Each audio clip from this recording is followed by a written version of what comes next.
It is an honor to be here with all of you at Madison Square Garden.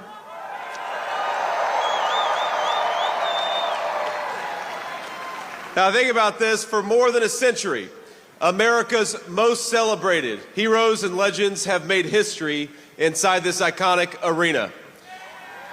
This, where we stand, is where the greatest of all time, Muhammad Ali, faced Joe Frazier in the fight of the century. It's where the King, Elvis Presley, played for 80,000 screaming fans.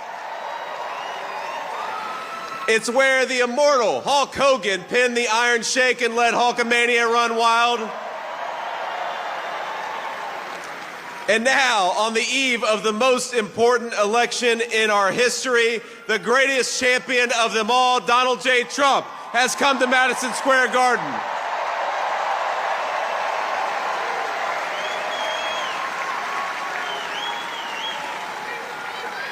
And I believe in just 8 short days, we are going to turn the United States of America red and make Donald J. Trump the President of the United States.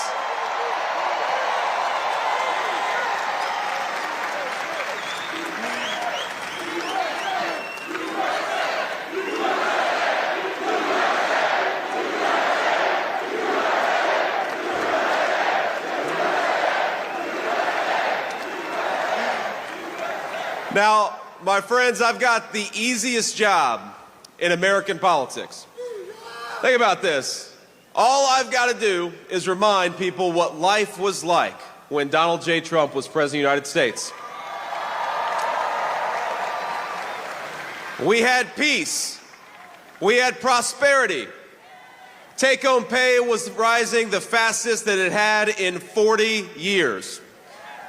Inflation was at 1.5%, the lowest that it had been in a generation. Gas and groceries were affordable. And when Donald Trump was president, we had the most secure border in the history of this country.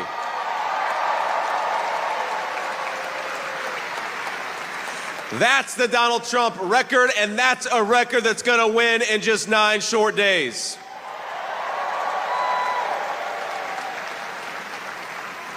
Now, I'm going to maybe surprise a little bit of the folks in this arena, because I'm going to be a little bipartisan here. I'm going to talk about Governor Tim Walz, and I got to be honest with you, I feel bad for him. No. We ought to spare a prayer for Governor Tim Walz, because he's got the hardest job in American politics. He's got to convince the American...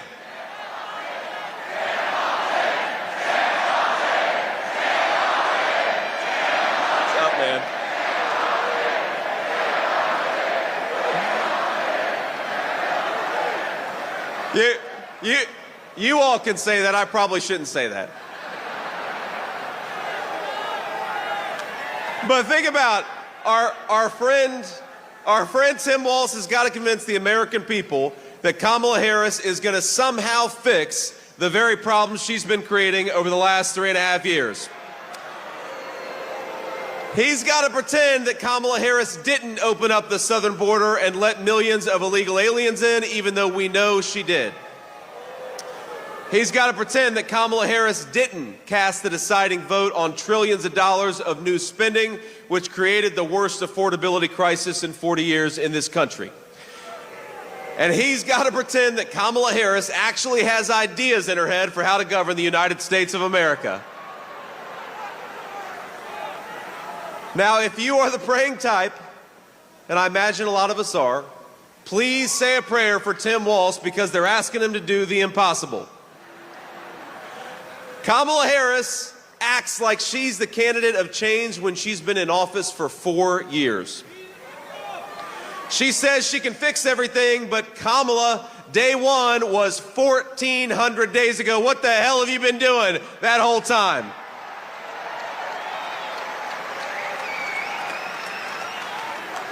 Now, my favorite Kamala Harris moment is that when somebody asks her for specifics on how she'll make life more affordable or groceries cheaper, she'll say, well, I grew up in a middle-class family. You say, Kamala Harris, how are you going to close down the southern border? Because for 4 years you've left it wide open. And she'll say, well, I made the hash browns when I worked at McDonald's and I was pretty good at it. And anybody with a lick of common sense is saying, Kamala Harris, you didn't answer the question. You didn't actually tell the American people how you're going to fix what you broke. And I got to be honest with you, even on that McDonald's answer, I'm not sure that she ever worked at McDonald's. In fact, I think our president, Donald J. Trump, has probably worked at McDonald's for longer than Kamala Harris has.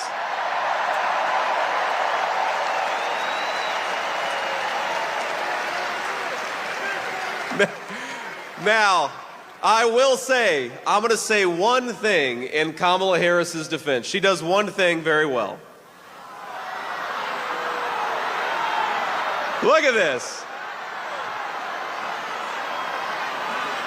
You guys, you weren't expecting me to be so bipartisan, but I will say this for Kamala, that every time she does an interview, I think Donald Trump picks up about 100,000 votes.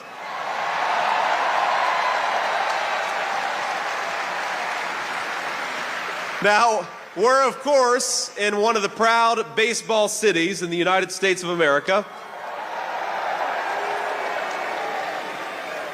So you know the problem with a softball interview is that you've got to be able to hit a softball still. And that's the problem with Kamala Harris, is I don't think that she could hit a T-ball based on what we've seen over the last couple of weeks.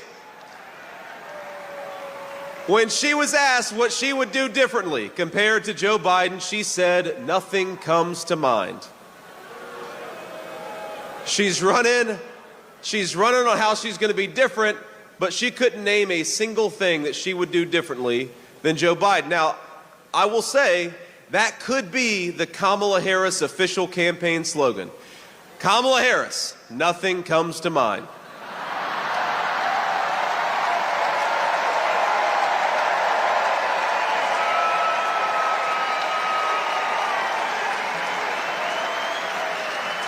Now, the other day, CNN asked if she had made any mistakes as vice president. Now, here's what she actually said, and I am quoting word for word. She said, in my role as vice president, I've probably worked very hard at making sure that I am well versed on issues, and I think that is very important. It's a mistake not to be well-versed on an issue and feel compelled to answer a question. Now, I have no idea what any of that means, and frankly, neither do any of you. None of us know what the hell she says. Now, she may not be able to name any of her mistakes, but the American people sure can. And 9 days from now, we're going to tell Kamala Harris, you're fired. Go back to San Francisco where you belong. Get the hell out of the White House.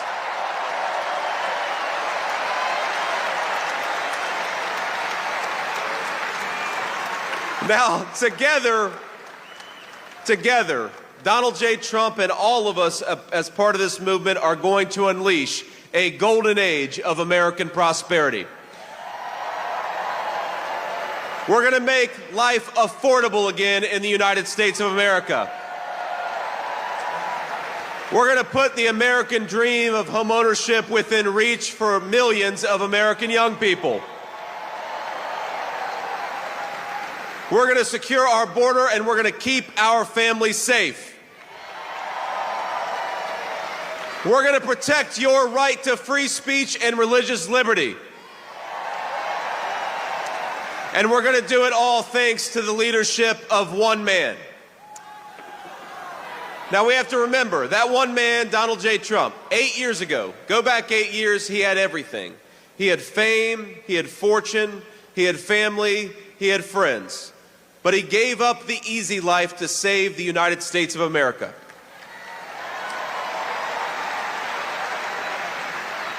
When they couldn't beat him, they tried to bankrupt him. When that didn't work, they tried to impeach him. When that didn't work, they tried to put him in federal prison, and when that didn't work, they even tried to kill him. But as sure as the American flag still waves, Donald Trump still stands, ready to fight, ready to win, and ready to make America great again. God bless you all. Thank you so much. Let's do it.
New York City!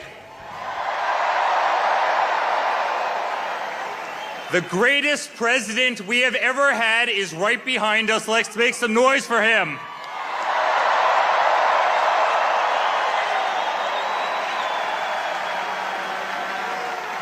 Guys, this isn't politics. This isn't politics. This is a family. It's hard.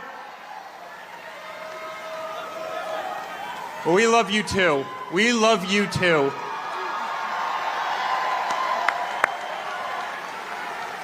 This is so much more than a political movement. This is the greatest family in the world. We are fighting for a country we love.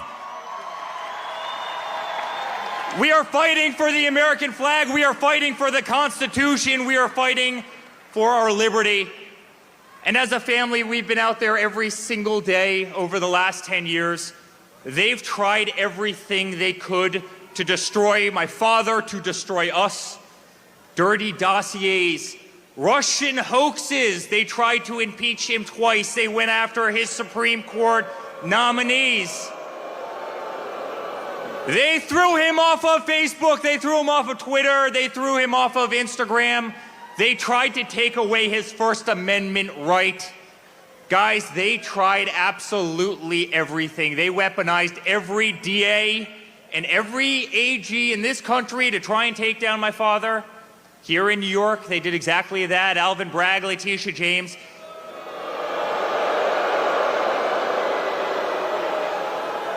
They tried to destroy his life. They tried to take him off the ballot in Colorado.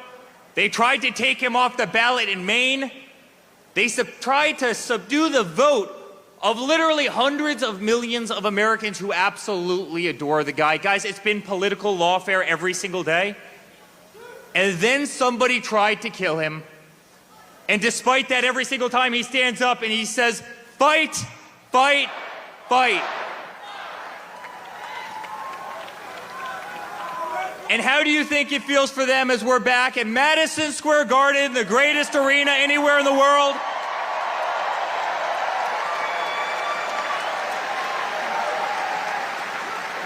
Guys, I saw the Rangers play here and win the Cup in '94. Every Knicks game, every concert, the greatest arena anywhere in the world. And you better believe the entire party who has failed at taking down Donald Trump, an entire party who has failed at taking down his family, they're sitting there on those cameras right now, watching all of us, watching all of you.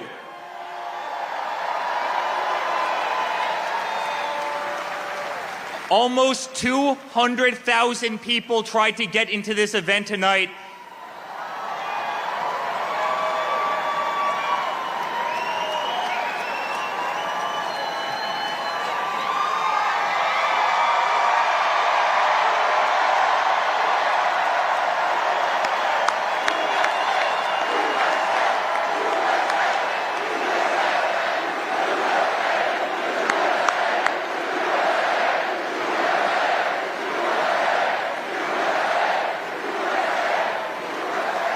The streets, Fifth Avenue, all the way from Trump Tower, all the way down to Madison Square Garden, 10 people deep. That's how much love there is in the greatest city anywhere in the world.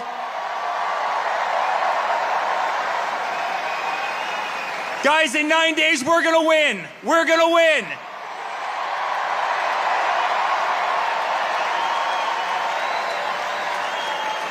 And not only is he going to make America great again, he's going to make New York City great again.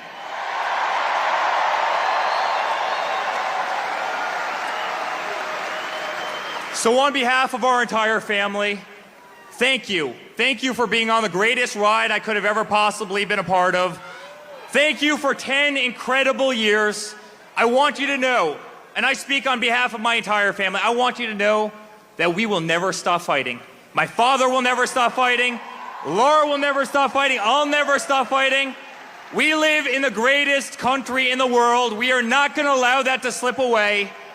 And I promise you guys the best days of this nation are ahead of us. I love you very much. New York, it's an honor to be here.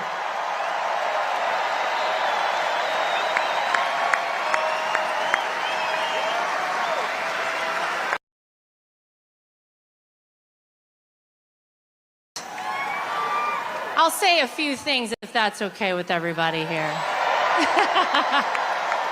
Can I just say how honored I am to be the co-chair of the Republican National Committee for you guys? I'll tell you something, we're making sure that we have free, fair, and transparent elections and nobody's cheating in 2024. Guys, we are 9 days away from making sure we send a loud and clear message to the mainstream media, to the establishment, to the Democrats, to Hollywood, that it is not them. It is we, the people, who choose our president, and we're choosing Donald J. Trump.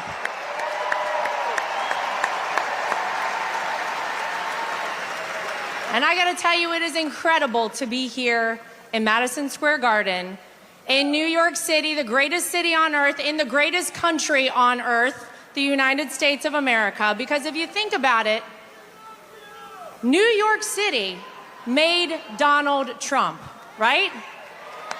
But Donald Trump also made New York City. Yeah.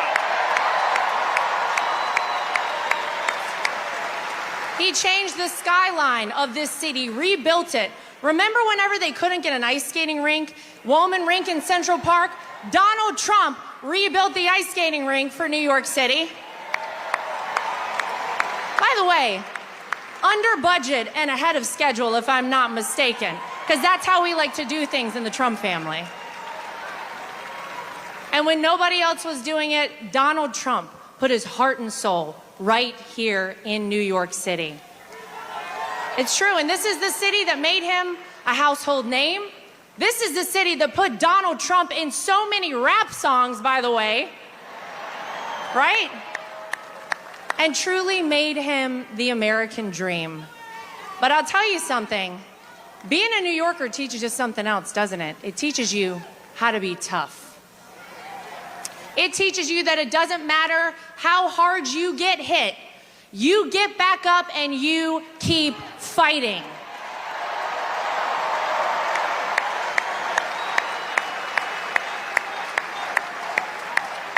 When they impeach you, you keep fighting.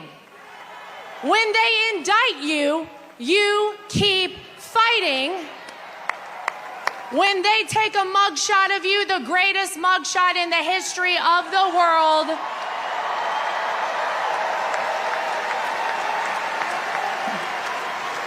you keep fighting. And when an assassin's bullet strikes you, you don't lay down. You get up, you stand strong, and you keep fighting, right? Now, in case you guys don't know, Donald Trump likes to go places nobody expects him. Anybody hear about a little rally up the street in the Bronx? Yeah. Does anybody know the last time a Republican president campaigned in the Bronx? It was Ronald Reagan, and ladies and gentlemen, he turned New York red. I'm just saying.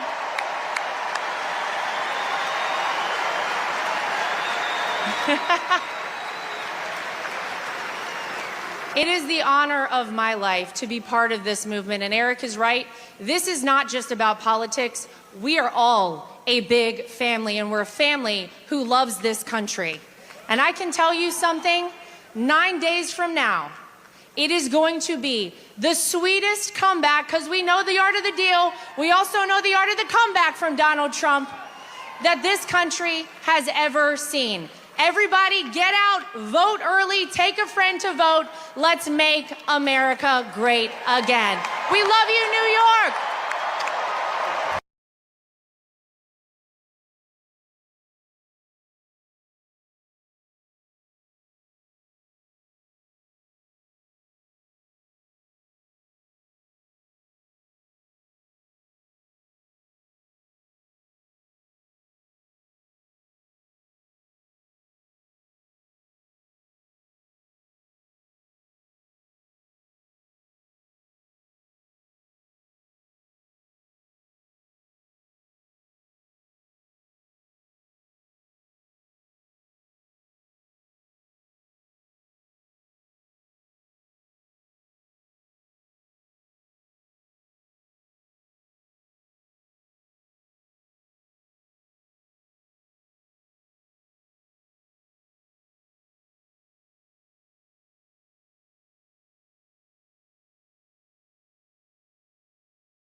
Hello, Madison Square Garden! Are you guys ready to take your country back? Are you sick of the insanity? Guys, this is not my first rodeo. It's the third go around, but you think this could have ever happened 4 or 8 years ago in the heart of New York City? The King of New York is back to reclaim the city that he built.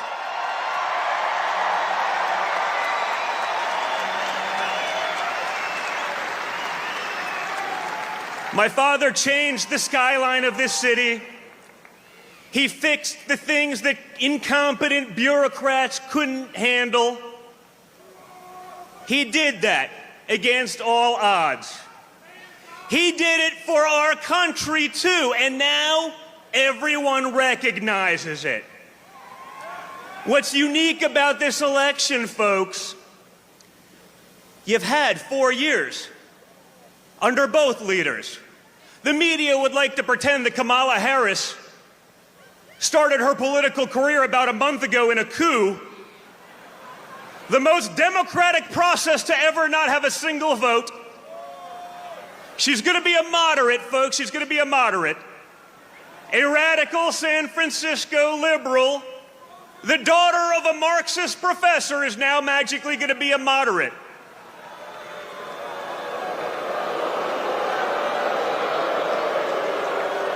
No one's buying it anymore. You know why? Because they've been lying to you for the last 9 years, and you're not buying their crap anymore. You've had enough. The fact that I could drive here today with my father for like 25 blocks and watch the streets of New York lined up with red MAGA hats tells us everything you need to know. You had 4 years under Donald Trump, and despite the most vicious opposition from the media, from big tech, from the Democrats, and even from the weakling Republicans, you got results. We got peace deals done. Our enemies weren't invading their neighbors. The economy grew. Inflation was next to nothing. And then Kamala Harris and Joe Biden took over, and everything went to hell like that. I keep watching it in the news. It's amazing. Kamala Harris is going to fix all these things. I say, you know what? Why hasn't she started fixing them? You know, you've had 4 years. Why didn't you maybe get going? You're going to wait till January 20th? Americans are suffering. People can't make rent. Businesses are going under. Grocery prices are too expensive. I tell a story. Last summer, I was coming back from a fishing trip with 2 of my boys. And we went to McDonald's. And it was $48 for a 10-year-old, a 14-year-old, and me.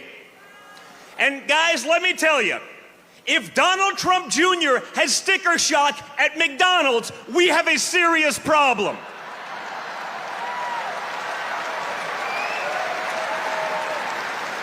It does not have to be this way, guys. We can change it, but it's going to take all of you. You know, these days, you know, everyone's a tough guy. Everyone's a tough guy on the keyboard, on the internet. You know, everyone's a badass. But when you get shot in the face and you come back defiant, ready to fight, that's a badass. That's the guy. That's the guy that can fix the problems that we have. That's the guy that's going to keep our enemies in check. That's a guy that's going to fight for each and every one of you. He's done it once. Let's send him back to Washington, D.C. with an overwhelming mandate to fix the nonsense once and for all. Guys, look at the people who have spoken here tonight, and look at some of the people who are still coming. When did you think you'd be able to get RFK Jr., Tulsi Gabbard, Elon Musk? People from all different walks of life, incredible skill sets, whether it be health, whether it be technology, everything. You have them on one unified ticket. Think about that. Compare that to Kamala Harris and Tampon Tim. It ain't the same, folks. Timmy ain't fixing anything, and neither is Kamala. We have a once-in-a-lifetime opportunity to change Washington, to put in common sense practices, to put Americans first, because they're not first right now. The Democrat Party has forgotten about Americans. Rather than cater to Americans, they decided, you know what? It would just be easier to replace them with people who will be reliable voters. The insanity has to stop, and the fact that we can pack Madison Square Garden in the heart of New York City shows me that the spirit of the American people is there. That same spirit my father showed on July 13th, that's the spirit of America. That's the spirit we need going into Election Day. So for the next 9 days, each and every one of you, you line up like you're the third monkey on line for the Ark and it's starting to rain. You vote early, and then you bring your friends so that we can take back our country once and for all. And when we do that, guys, we're not just gonna make America great again, we're gonna make the world great. We're gonna make the world safe. We're gonna fix it all. Get out there, guys, and just like you're gonna fight, get out there and vote vote, vote. Thank you, New York City. Love you guys.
We are 9 days away from the most important election of my lifetime.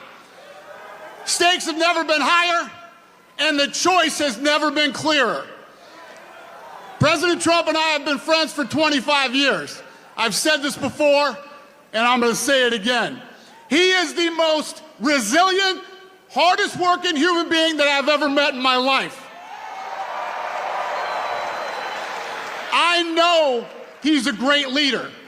This is not my opinion, not my hope. He's proven he can build the strongest economy in American history.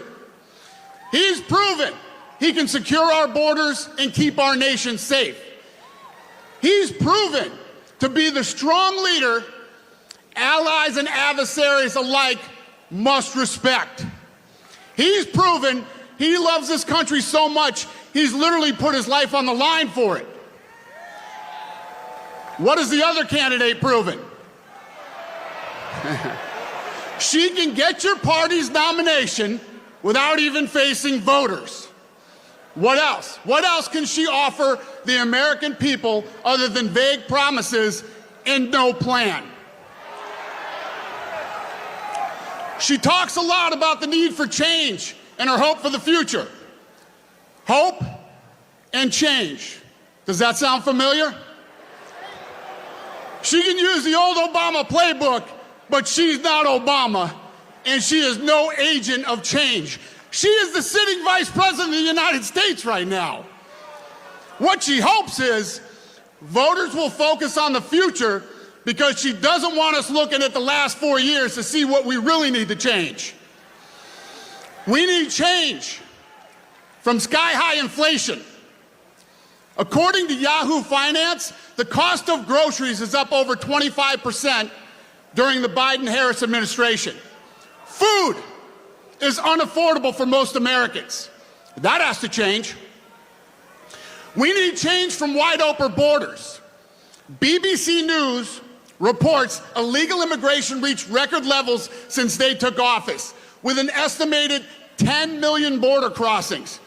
That's a 300% increase compared to the Trump administration, and that's not including the unknown millions who cross undetected. That is the record of the other candidate, the border czar of the Biden administration.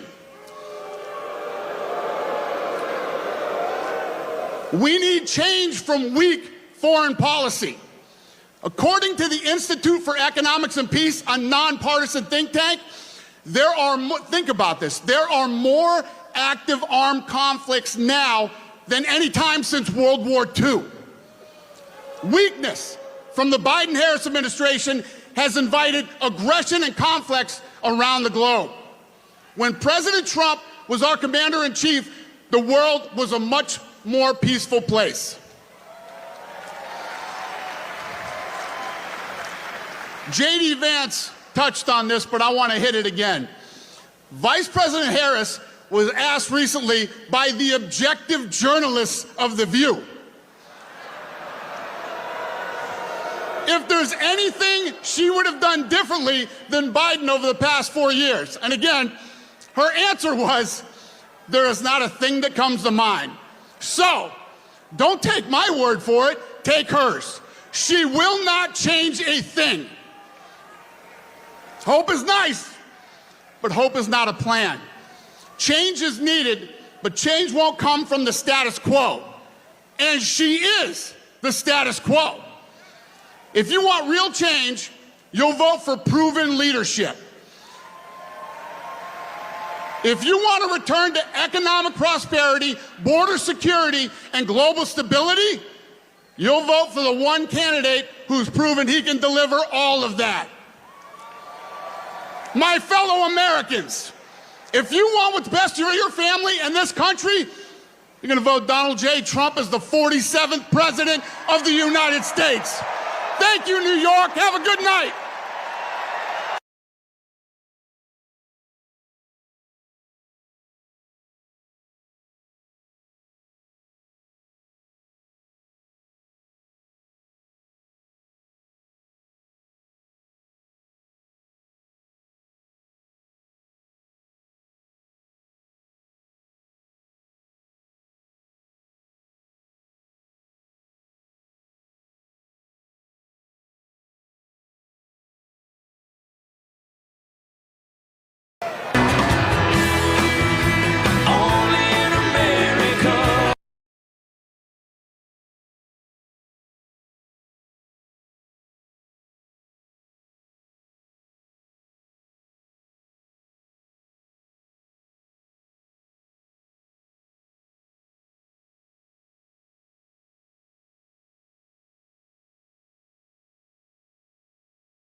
And we were located on the 101st to the 105th floors of the World Trade Center.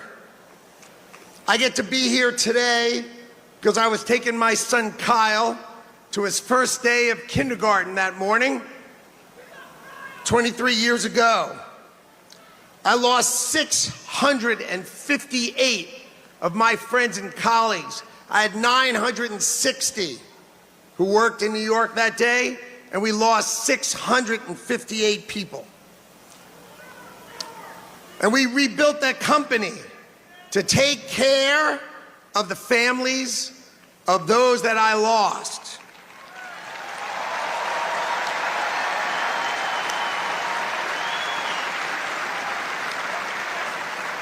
So we took care of those families. Each of my employees, they took 25% of their salaries and they gave it to the families of the people we lost, because that's what New Yorkers do. And we gave those families $180 million.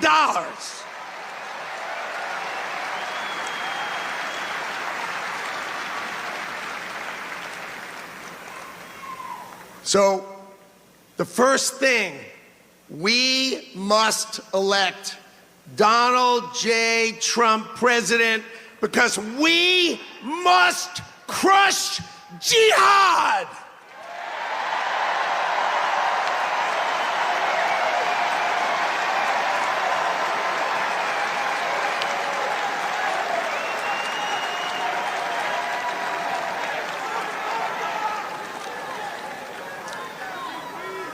I love this city.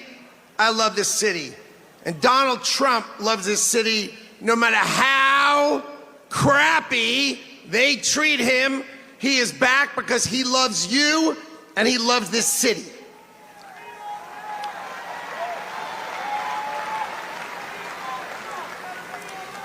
We all say, make America great again. But let's just go over for a minute what that means, because we all say it as a slogan. When was America great?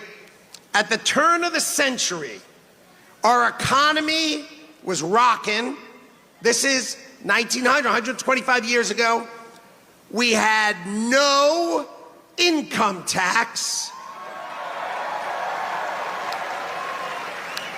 And all we had was tariffs. All we had was tariffs. And we had so much money that we had the greatest businessmen of America get together to try to figure out how to spend it. That's who we were then. But then we had World War I and we had World War II. And we felt we had a duty to rebuild the rest of the world. So here's what we did. We took down our protection. We took down our tariffs. And we turned instead and we taxed Americans so that we could export the power of our economy and save the rest of the world, which we did. Now let me ask you a question. What decade should that have ended? Should it have ended in the 80s? The 90s? 2000? What in the world are we doing? We're letting the rest of the world eat our lunch. And it is time to make America great again.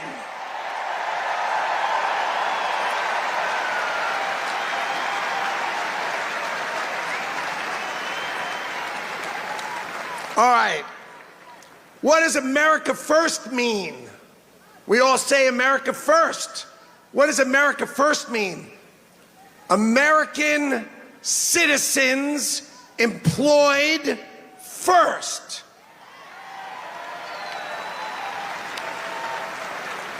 NAFTA. NAFTA. Bill Clinton's favorite I hate Michigan move. Open the border, take all car manufacturing and move it to Mexico, and screw over everyone in America who works in the auto industry. We don't make cars here. I mean, they make our cars in China and ship them here. It's got to end. So when he says America first, let's be crystal clear. He is saying employ American citizens first.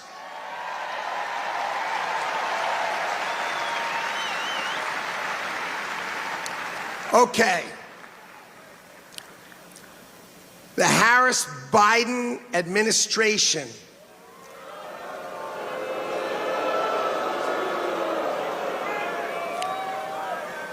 has set us up with a $6.5 trillion spending budget on our taxes of $4.5 trillion as they screw our children's future to the wall.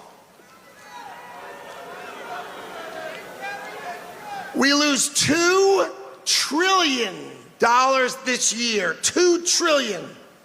And Donald Trump is going to build the greatest team to ever walk into government, and we are going to balance our budget.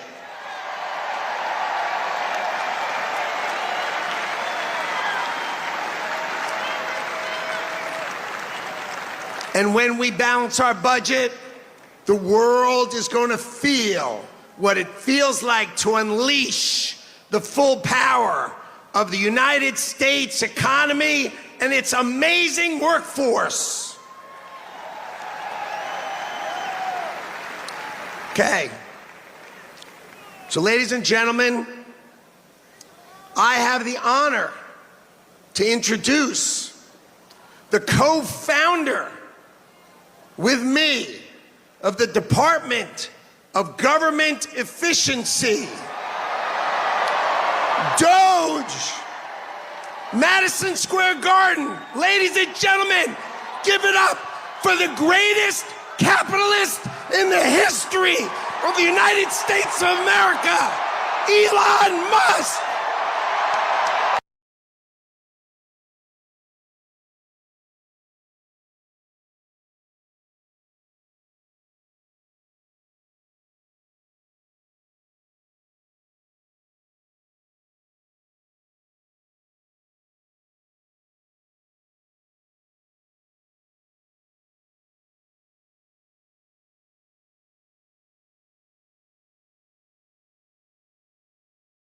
You can see.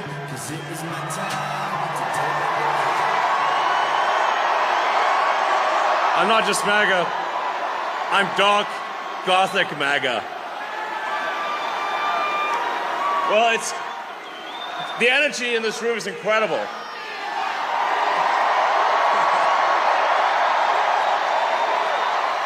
What a great group of people. All right, I've only got one question for you, and then I'm getting out of here because this is your stage. But we set up Doge. Yes. How much do you think we can rip out of this wasted $6.5 trillion Harris-Biden budget? Well, I think we can do at least $2 trillion. Yeah! Yes. $2 trillion. I mean, at the end of the day, you're being taxed. You're being taxed. All government spending is taxation. So whether it's direct taxation or all government spending, it either becomes inflation or it's direct taxation. Your money is being wasted, and the Department of Government Efficiency is going to fix that.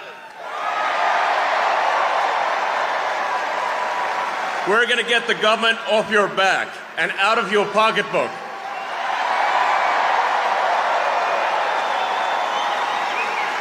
And America's just not just going to be great. America is going to reach heights that it has never seen before.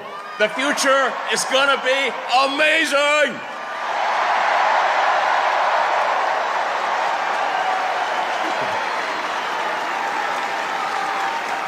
Now,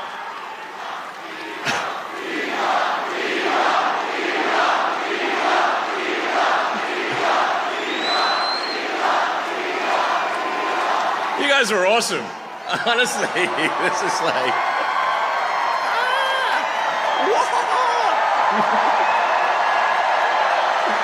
Yeah. I mean, this is the kind of positive energy that America is all about.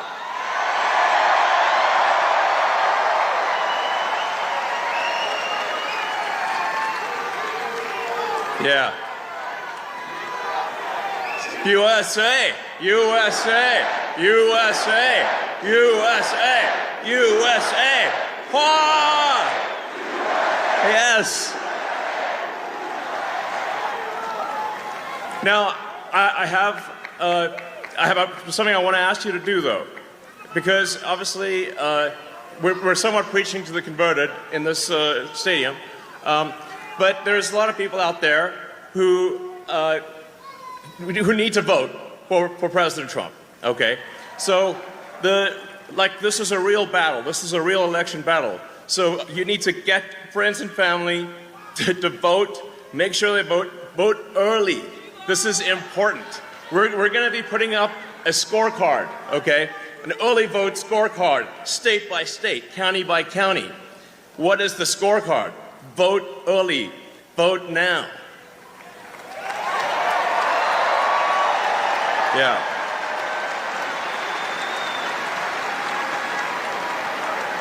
Make the margin of victory so big that you know what can happen.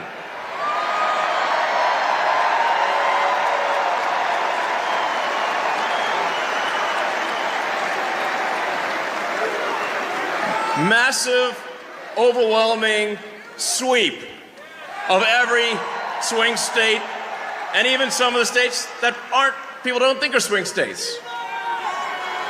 Massive, crushing victory. Get everyone, friends, family, people on the street. Put the signs up, put the hat on. Let's go.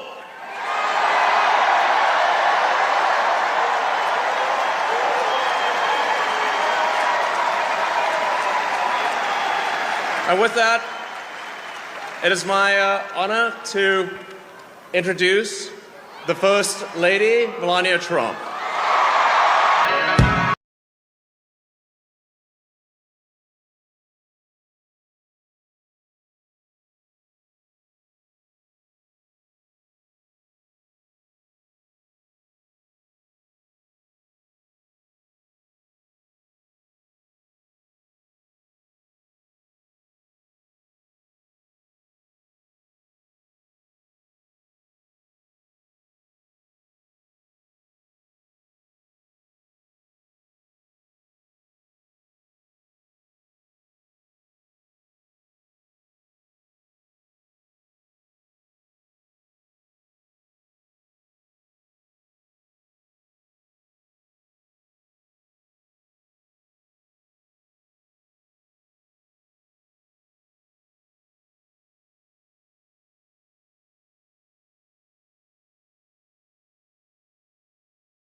Good evening, New York City.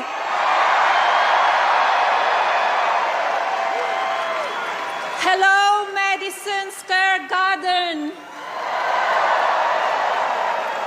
Our hometown, where architectural symbols of strength, courage, and unity create a canvas for the world's undisputed capital of industry.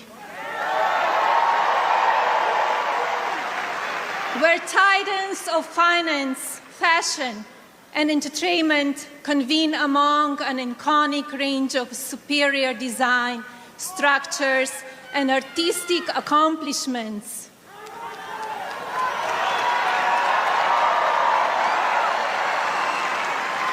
And American ingenuity blossoms among determined citizens who race across city streets and between offices, striving for success. It is you who are the heartbeat of this great metropolis.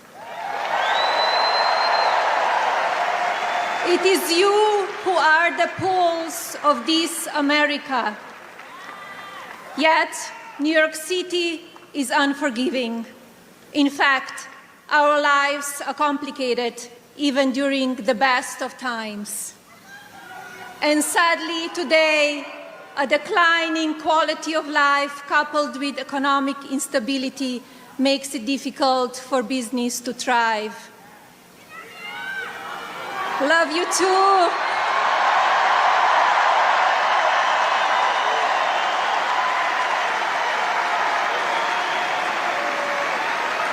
Crime is on the rise, while public safety diminishes, creating an environment where families with young children choose to relocate. And this story repeats itself from coast to coast across our nation. This is America.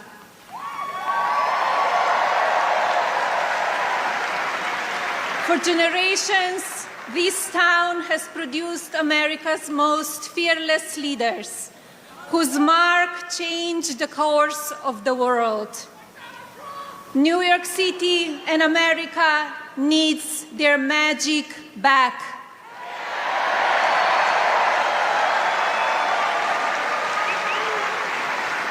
A country of tomorrow that will shape our future and reset expectations for the generations. Envision a wonderful America where the seeds of security, prosperity, and health are sown once again for benefit of our families.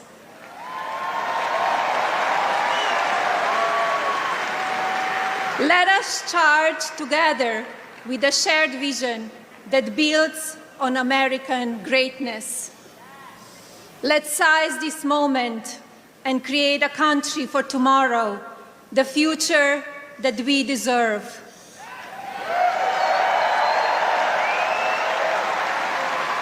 And now,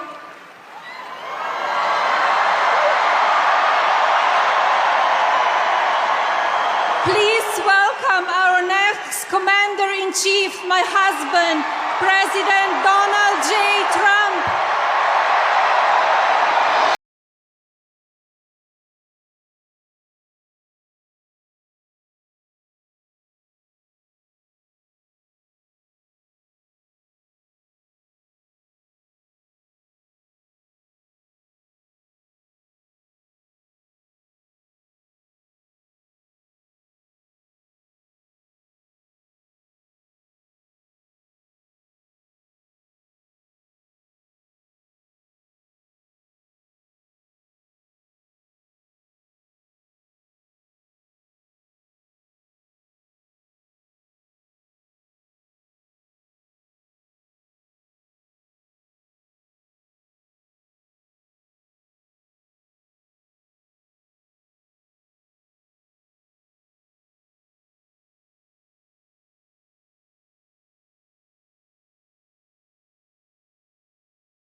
Thank you, everybody. Thank you.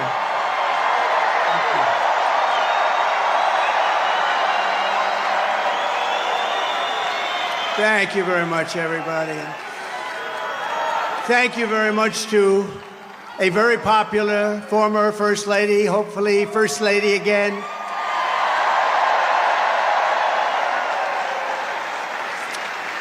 And I just want to say a very big hello to a special place, New York, and to an incredible arena, Madison Square Garden. Incredible. And then we have all of the people that could fill it up 10 times. You take a look at outside what's going on all the way down to the river, the beautiful, beautiful Hudson River.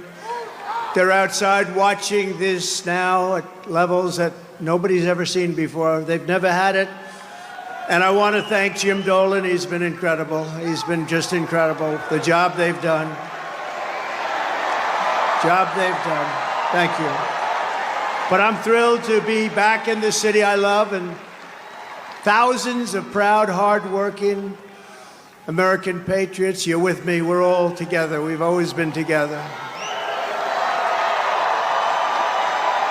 And I'd like to begin by asking a very simple question. Are you better off now than you were 4 years ago? I'm here today with a message of hope for all Americans. With your vote in this election, I will end inflation. I will stop the invasion of criminals coming into our country. And I will bring back the American dream. We need the American dream to come back home. Our country will be bigger, better, bolder, richer, safer, and stronger than ever before.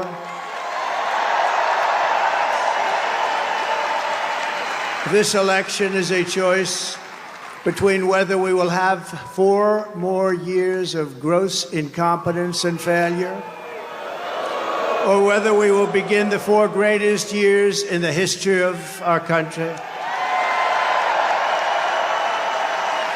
We will achieve success that no one can imagine. We will have the strongest economy, the most secure borders, the safest cities, the most powerful military, the best trade deals, and we will dominate the frontiers of science, medicine, business, technology, and space. And I'm asking you to be excited about the future of our country again. I'm asking you to dream big again. We're going to dream big again. We haven't been dreaming big at all. This will be America's new golden age. It's going to happen quickly, too, very quickly. Every problem facing us can be solved, but now the fate of our nation is in your hands. Next Tuesday, you have to stand up and you have to tell Kamala Harris that you've done a terrible job, that crooked Joe Biden has done a terrible job. You've destroyed our country. We're not going to take it anymore. Kamala, you're fired. Get out, get out. You're fired.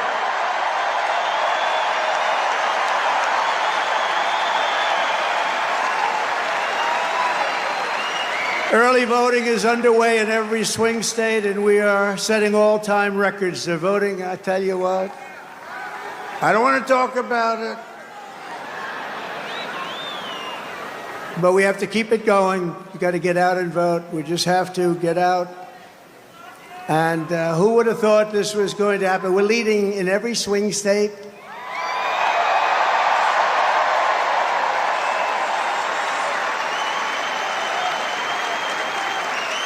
But it doesn't mean a thing. It only means how are we doing at the end. So look, we have 9 days from now. And we're going to defeat Kamala Harris, and we're going to win back the beautiful White House. And we're going to make America great again, and it's going to happen fast.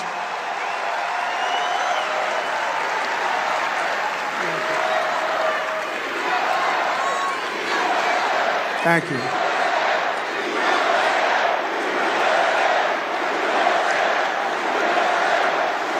In less than 4 years, Kamala Harris has shattered our middle class. She cast the deciding votes that launched the worst inflation in the history of our country. She cost the typical American family over $3,000 in a short period, but over $30,000 over the last 3 years. She killed 50,000 manufacturing jobs this year alone. Now Kamala wants to raise the typical family taxes by nearly $3,000 a year and impose a 33% tax hike on all domestic production. If Kamala Harris gets 4 more years, our economy can never recover. If I win, we will quickly build the greatest economy in the history of the world.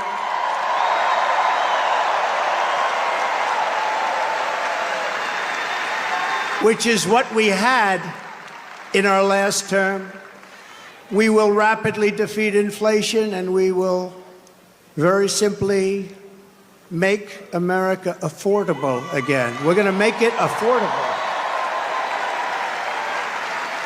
Right? I will massively cut taxes for workers and small businesses, and we will have no tax on tips. No tax on overtime, and no tax on Social Security benefits for our seniors.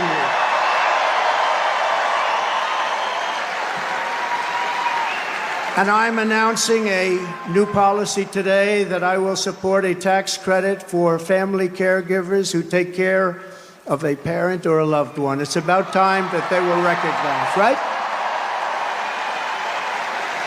They add so much to our country and are never spoken of, ever, ever, ever, but they're going to be spoken of now. Thank you all very much. I'll also make interest on car loans fully tax deductible, but only for cars made in America.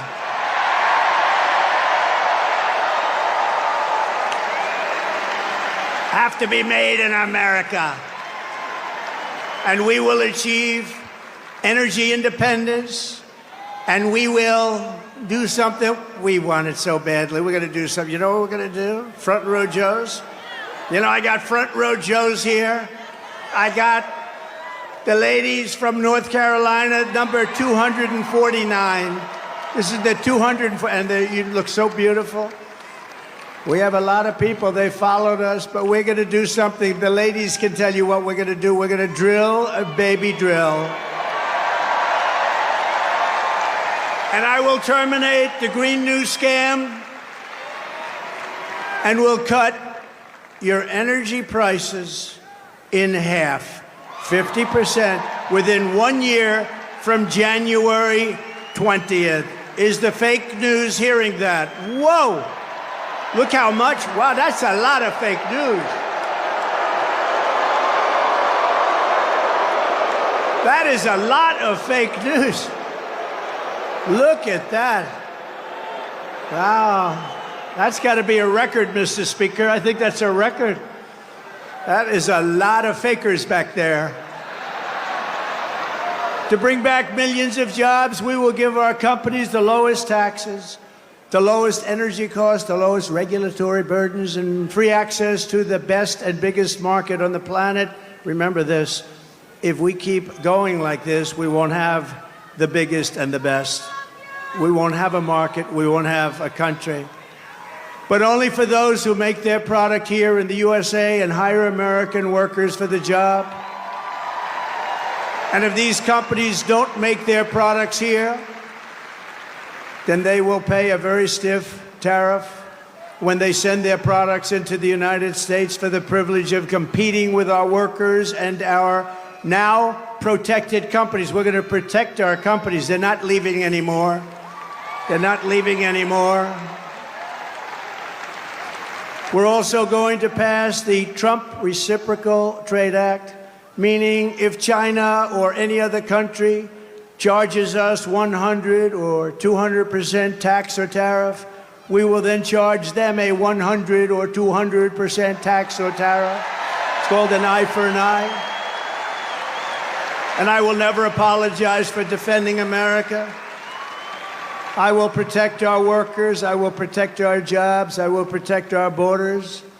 I will protect our great families. And I will protect the birthright of our children to live in the richest and most powerful nation on the face of the earth.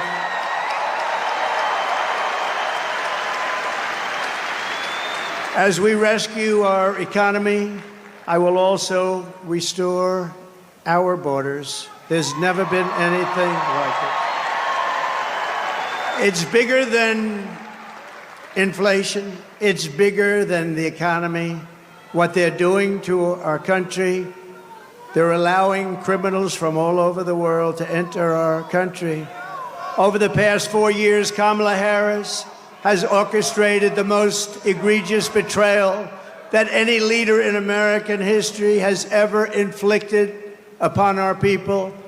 She has violated her oath, eradicated our sovereign border, and unleashed an army of migrant gangs who are waging a campaign of violence and terror against our citizens. There has never been anything like it anywhere in the world for any country.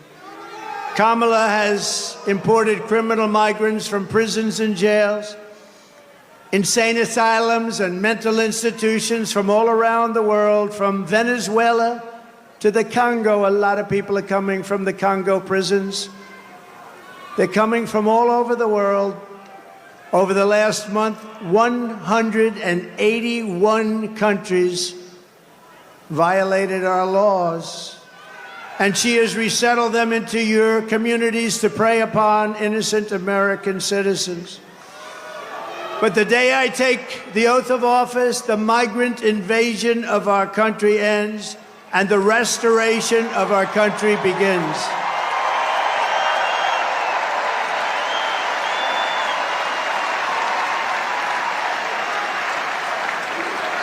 One of the deadliest and most vicious migrant gangs that Kamala has imported into our country is the savage Venezuelan prison gang. Nice group of people. They got together in prison, the worst prison in the world, they say.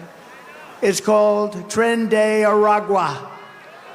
And that is taking over apartment complexes and unleashing a violent killing spree all over America, especially in Aurora, Colorado, where we have a governor who's petrified of them, and maybe he should be. But now they've even taken over Times Square. Take a look. Border's deadly consequences. Border crisis. Record high crossings are putting a strain on cities across America. It is a full-blown invasion. Armed Venezuelan gang members storming an apartment complex in Aurora, Colorado. When people talk about MAGA crime, this is what they're talking about. San Antonio, Texas, just one of the latest cities to have apartment complexes taken over by members of the Venezuelan gang. Biden and Harris had created a program to bring them in under humanitarian parole. I am in favor of saying that we're not going to treat people who are undocumented across the border as criminals. More than 13,000 illegal immigrants convicted of murder have been released into the United States. My 20-year-old daughter, Kayla Hamilton, was murdered in her own room. Kayla's murderer was apprehended by Border Patrol crossing illegally into the U.S. Kayla's murderer had been improperly released into the United States. Abolish ICE.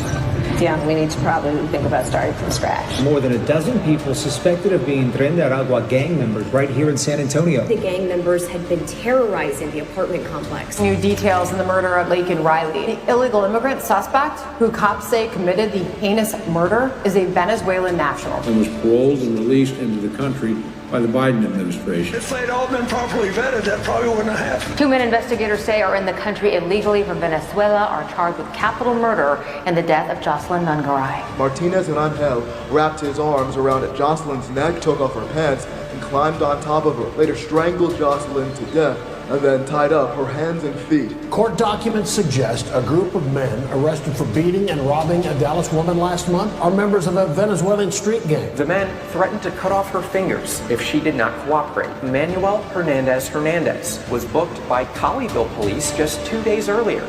and released the day before the robbery. A Peruvian gang leader who is wanted for 23 murders. He was arrested by Border Patrol near Roma, Texas, then released into America.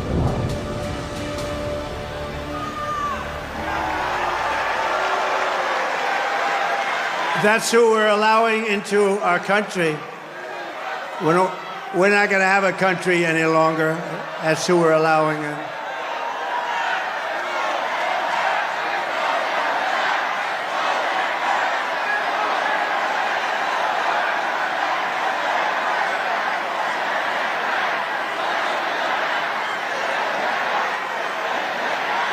The United States is now an occupied country, but it will soon be an occupied country no longer. Not going to be happening. Not going to be happening. November 5th, 2024, 9 days from now, will be Liberation Day in America. It's going to be Liberation Day. On day one, I will launch the largest deportation program in American history. Going to get the criminals out. I will rescue every city and town that has been invaded and conquered, and we will put these vicious and bloodthirsty criminals in jail. We're going to kick them the hell out of our country as fast as possible.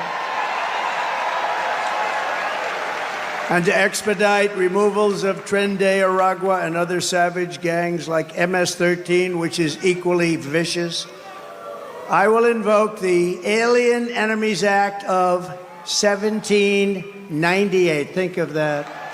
That's how far back. That's when they had law and order. They had some tough ones. Think of the Alien Enemies Act of 1798. You hear that, Mr. Speaker? Get ready. To target and dismantle every migrant criminal network operating on American soil. And there are lots of them. We don't have the same country anymore, you know that.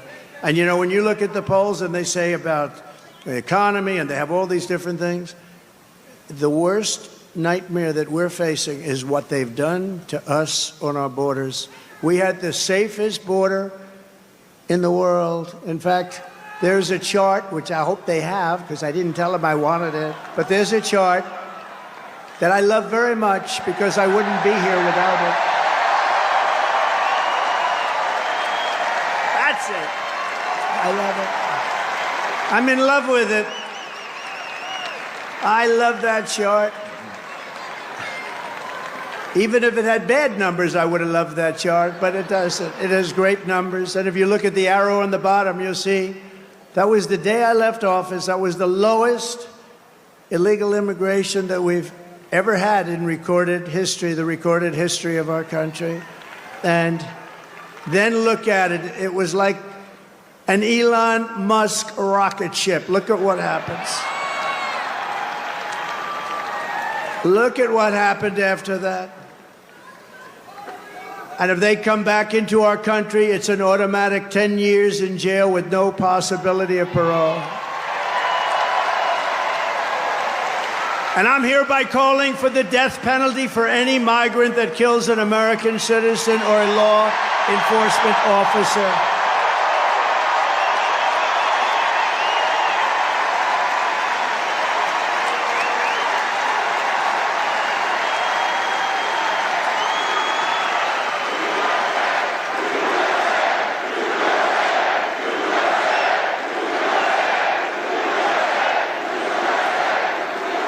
Under Kamala, America is a sanctuary for criminals and for illegal aliens that are in our country illegally. I will immediately ban all sanctuary cities in the United States.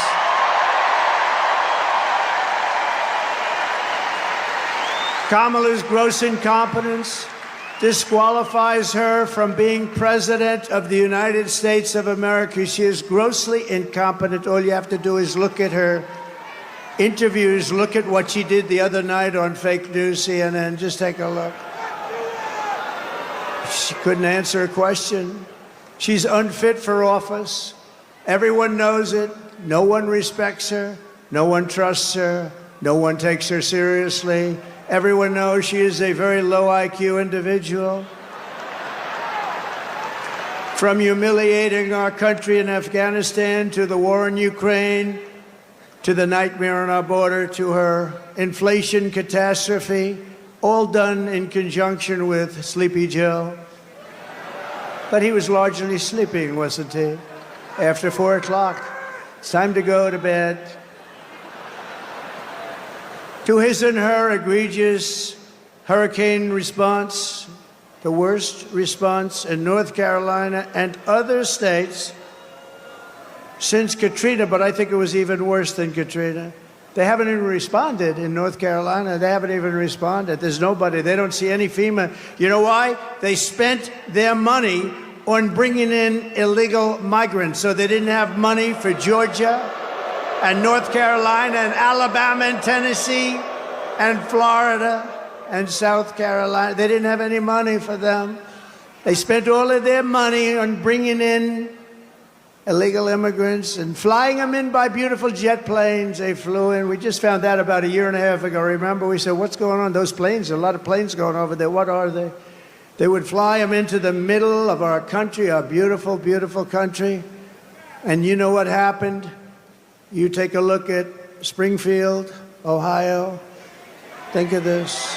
Where 30,000 illegal migrants were put into a town of 50,000 people.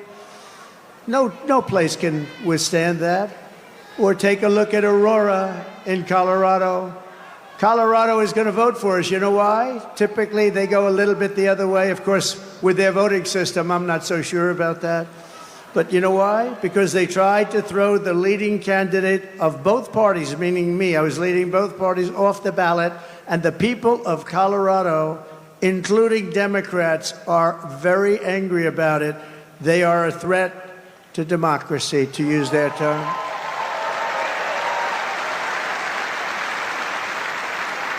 Isn't it nice to have somebody that's your president that doesn't need a teleprompter? We haven't been on teleprompter for a long time. I haven't been on this teleprompter. No, it is nice. You saw the other day where Kamala got a little stuck on the teleprompter, went a little bad, it stopped on her. You have to be, you know, if you're a politician, you have to be able to handle that. Remember? You have to do the weave, he says. You got to do more than the weave. But it happens a lot as a politician. It happens. I mean, we have so many politicians here, great ones. Really great, because some are not so good, but great ones. And when Newt, or when the Speaker, or when Tommy Tuberville, who's here someplace, the great senator from Alabama, or when any one of our literally 75, by the way, should I introduce all of them by name? I should. Should I? No? Yes? I don't know. It's a lot. Speaker, should I? I don't know. Will they be angry at me? Yeah, they will. It's a lot of introducing, right? Let's keep going with this speech, huh? But you know, when you have when you're in this profession, I have a friend who wanted to come in. I said, do you like speaking? Well, I do, but I have a great fear of speaking. I said, don't be a politician. If you have a fear of speaking, don't be a politician. But one thing you have to know is that no matter how good your people are that operate this machinery, it's going to break. And you're going to be out there all by yourself a lot. And you got to be able to do so. 3 weeks ago, she was saying there was only 32 days left, right? And she's reading it like, there's 32 days, and it stopped. And she went, there's 32 days. 32, 32, and I was watching. I said, this isn't pretty. 32. She was gone, and then, damn it, it kicked back on. She was gone. We've had it. Happens a lot. And don't forget, you got all those people back there. Now, they don't talk about her. But if that ever happened, it happens all the time. I was campaigning in Ohio for a very, very Bernie Moreno. He's doing a good job. I think he's maybe going to win in Ohio. The problem he's got, his opponent, Sherrod Brown, he's taking ads in like he's my best friend. He never votes for me. He's not my best friend. Ohio's been very friendly to Trump. We win it all the time by a landslide. But the opponent is taking ads. I got 4 of them. I think we have 4 of them, right? They're taking ads. All of a sudden, they love Trump. We agree with Trump on tariffs. We agree with Trump on the border. We love Trump. And they're Democrats. They have friends calling up. Did they switch to the Republican Party? But it happened with Bernie Moreno. I was in Ohio to try and get him over the initial primary hump. And it was 45-mile-an-hour winds, and these suckers were blowing like, you ever try reading a teleprompter where it's moving about 2 feet in each? But I didn't have to worry about that because even worse, they ended up blowing off the stage a lot of it. So I'm now in the first sentence, and I got 28,000 people and millions of people watching on television. I got no teleprompter. And did I do a good job, Mr. Speaker? And he won. And he won, huh? Thank you, Matt. And he won. And so you're up there all alone. We don't go 32, 32, 32, oh my God, whatever. Kamala Harris is a train wreck who has destroyed everything in her path. To make her president would be a gamble with the lives of millions and millions of people. She would get us into World War III. We're very close to World War III. If you don't have a smart president, if you don't have a president that gets it, if you don't have a president that is respected by the other side, and they did respect us 4 years ago, they really respected us. Iran was broke. They had no money. Russia wouldn't have played with us at all. Russia would have never gone into Ukraine. Israel, October 7th, would never, ever have happened, would have never have happened. All those people would be alive right now, those people that were killed on that horrible day. But if you don't have a president that gets it, you know what else you wouldn't have had? You wouldn't have had the most embarrassing day in the history of our country, in my opinion, Afghanistan, the way not that they got out, we were getting out, but we were going to get out with dignity and strength. We got out, an embarrassment, the likes of which this country has never suffered. And because of that, Putin looked at us and they probably figured we were a paper tiger, and he went into Ukraine, and the rest is history. It would have never happened with us. And you wouldn't have had any inflation. We had the best economy, but we had no inflation. And inflation has destroyed a lot of seniors on fixed income, and a lot of people in this room have been virtually destroyed by inflation. You wouldn't have had inflation. They screwed up our energy, and it went up so much. And then they started spending far too much money on things like the Green New Scam, which are just a scam, just a complete scam. They actually admitted that, if you think about it.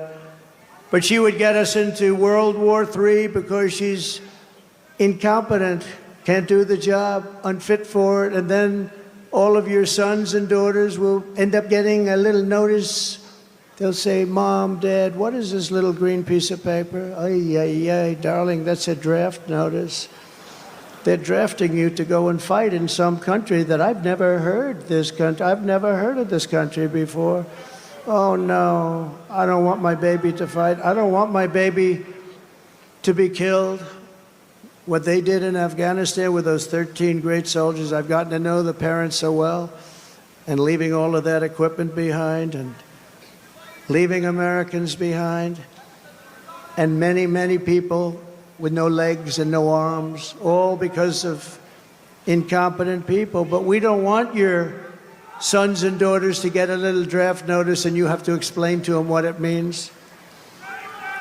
We're tired of fighting. I'm the only president in the last 84 years that didn't start a war. Remember Crooked Hillary?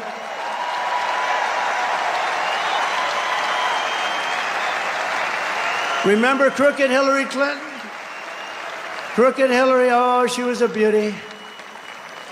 During one of our many debates, she said, look at him, listen to him. He's going to start a war. Listen to his rhetoric. he's going to start a war. I said, no, no, no. My rhetoric is going to keep us out of wars. And that's what happened. 82 years, other than I finished off ISIS, but that was already started. We had stupid generals like Milley and Mattis, weak, stupid people. But fear not, we have great generals, just not the ones that you see on television all the time. And we wiped them out very quickly. It was going to take 5 years. Mattis said it would take 5 years, and I'm not sure we could do it. It took us like 4 weeks. We have great generals. We have the greatest military in the world. Just a lot of people don't know that.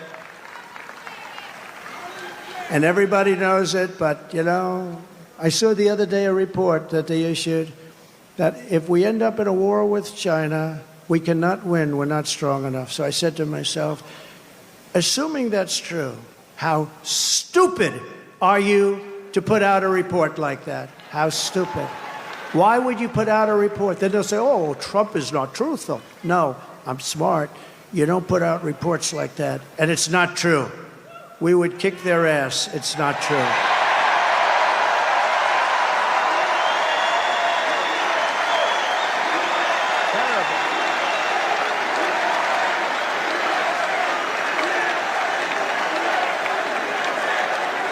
Our enemies are laughing at her.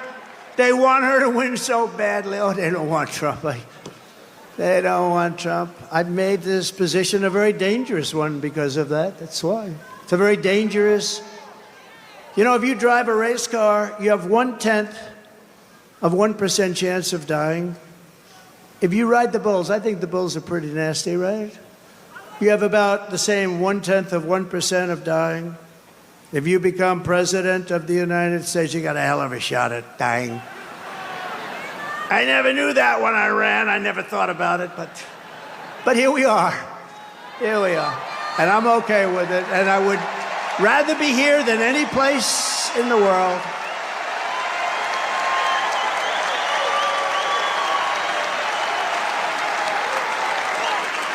It's called a very dangerous profession. But if we win, our enemies won't be laughing anymore. They're not going to be laughing. And you know what? The truth is, I got along with all of them. I got along with Putin. Ukraine was the apple of his eye, but I said, Vladimir, don't go in. Remember, I ended the pipeline in Europe. I ended the pipeline in Europe. And then when Biden came in, he approved it. But he ended the Keystone pipeline, the one in America. So he got it a little mixed up, didn't he, huh? Nord Stream 2, I said, we're ending Nord Stream 2. Everybody said, what is Nord Stream 2? I said, that's the massive Russian pipeline where they're going to make a fortune, where they're going to Germany and all countries in Europe. So I said, you mean we're fighting to help them with NATO and spending all of that money, and they're paying the person and the group that we're fighting billions of dollars a month? What the hell are we doing? I ended it. It was dead. And Biden came along and he approved it. Weak. Look, 30 years ago, he was not considered smart either. So now he's really not smart. If we win, America will be respected, and even if it's necessary, feared again. It's not the worst word. On issue after issue, Kamala broke it. But I will fix it. We're going to fix it. But we're just not running against Kamala. I think a lot of our politicians here tonight know this. She means nothing. She's purely a vessel. That's all she is. When you see her up there talking about the grass on my front lawn, I grew up in a middle-class neighborhood and I had grass on my front lawn. Yeah, but we're asking, what would you do to fix the country? And why didn't you do it? You had almost 4 years. Why didn't you do this stuff? Now she's, you know, she's becoming more MAGA than those politicians I just told you about from the different states. She can't put two sentences together. She's just like, she's really just like, in many ways, crooked Joe Biden. And she never said to us, she never told us that Joe was not functioning properly. She should have. Because, you know, we're talking about the life of the most important country in the world. We need very smart people. We're running against something far bigger than Joe or Kamala, and far more powerful than them, which is a massive, vicious, crooked, radical left machine that runs today's Democrat Party. They're just vessels. In fact, they're perfect vessels because they'll never give them a hard time. They'll do whatever they want. I know many of them. It's just this amorphous group of people. But they're smart and they're vicious. And we have to defeat them. And when I say the enemy from within, the other side goes crazy, becomes a sound. Oh, how can he say? No, they've done very bad things to this country. They are indeed the enemy from within. But this is who we're fighting. These are the people who are doing such harm to our country with their open border policies, record-setting inflation, Green New Scam, and everything else that they're doing. But we're not going to let it happen any longer. We're going to have the biggest victory in the history of our country on November 5th. It's going to be the biggest victory in history. We're going to make America great again, everybody.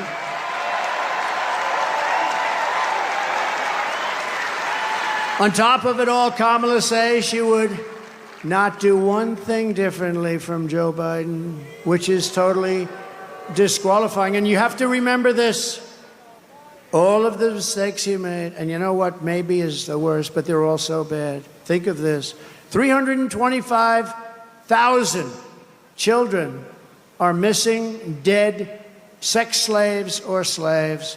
They came through the open border and they're gone. Their parents will most likely never see them again, almost any of them. Think of the number, 325,000 children are missing or dead. Take a look at this, please. Would you have done something differently than President Biden during the past 4 years? There is not a thing that comes to mind. I stood there on the tarmac watching you check your watch. The chaotic and deadly U.S. evacuation from Afghanistan stunned Americans and the world and cost the lives of 13 U.S. soldiers. Would you have done something differently? There is not a thing that comes to mind. More than 13,000 illegal immigrants convicted of murder have been caught at the border and then released into the United States. An Afghan national is in custody today after being accused of plotting an election day terrorist attack. The suspect entered the U.S. on a special immigrant visa. Gut-wrenching new details in the murder of Georgia nursing student Laken Riley. The illegal immigrant suspect, who cops say committed the heinous murder, is a Venezuelan national who crossed the unsecured southern border back in 2022. Two men investigators say are in the country illegally from Venezuela are charged with capital murder in the death of Jocelyn Nungaray. A fifth illegal immigrant accused of attacking two New York City police officers over the weekend showed no remorse or regret. Would you have done something differently? There is not a thing that comes to mind. Only 18% say the economy is in excellent or good condition. U.S. inflation has hit a new 40-year high, increasing by 9.1% over the financial year. Authorities saying Train de Aragua, which has been linked with more than 100 criminal investigations here in the U.S., has now been found operating its criminal enterprise in apartment complexes. Were you the last person in the room? Yes.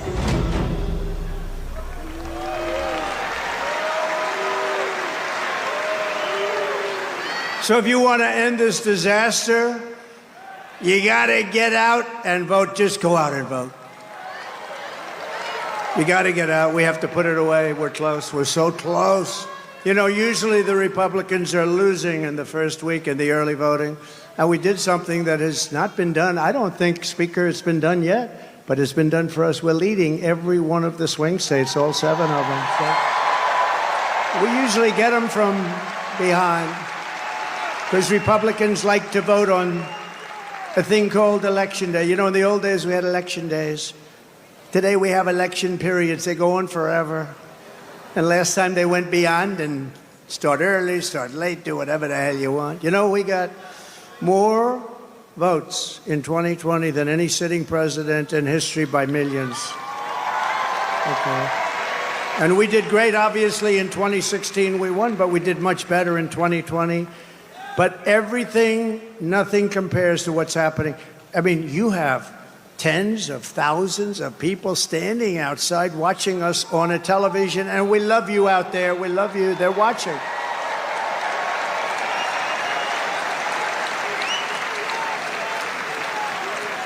But both of those great races, both of them, don't compare to what's happening now. In Florida, we took a massive lead. And all of these places, I mean, there's something happening that's really good. There's something happening that's really good. But let's close it out. Pretend you're 1 point down. Would everybody pretend? Let me just do a poll. Who has already voted?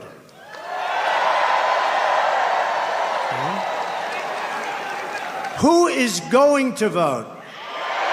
Good. That's what I like. That would be better than the other way, if you've already voted. So I'd say 16, 17, maybe 20%, and we're leading. And most of you haven't voted, but you promise you're going to vote? Everybody promise? Promise, promise, promise? There's a lot of people in here. Well, the beauty is that, you know, a Republican likes to vote late, and they like to vote and make sure their vote's in the box, right? They want to vote. They just feel better about it. And so we had a lot of people voting, but really that's the same. I do it in every event. I say, who's voted for the last 3 events? Last night I was at Penn State, a great place. I actually met, this is an amazing, the national championship wrestling team. Penn State won the national championship, but listen to this. 11 out of the last 13 years, even Jim Jordan would be impressed by that. You know, Jim Jordan is a great guy. He's a great wrestler, all-American wrestler, Jim. You can see it by the way he acts. He's not afraid of anything, right? And I looked at those guys, and they're rough as hell. I said, you may be the only people that can take Trendy Aragua in a fight. And it won't even be that easy for them. They're tough people. But it was great to meet that team, and those great champions, amazing, really great champions. And we were packed at Penn State. We were packed. No matter where we go, we're packed. No matter where we go, because there's something happening. And the something happening is they want to take back their country. People want to take back their country. You love the country. I love the country. We want to take it back. I could be right now on the most beautiful beach in the world. I could be at Turnberry in Scotland. I own it. I could be anywhere. I got that greatest. I don't have to be here, but I would much rather be at Madison Square Garden with you.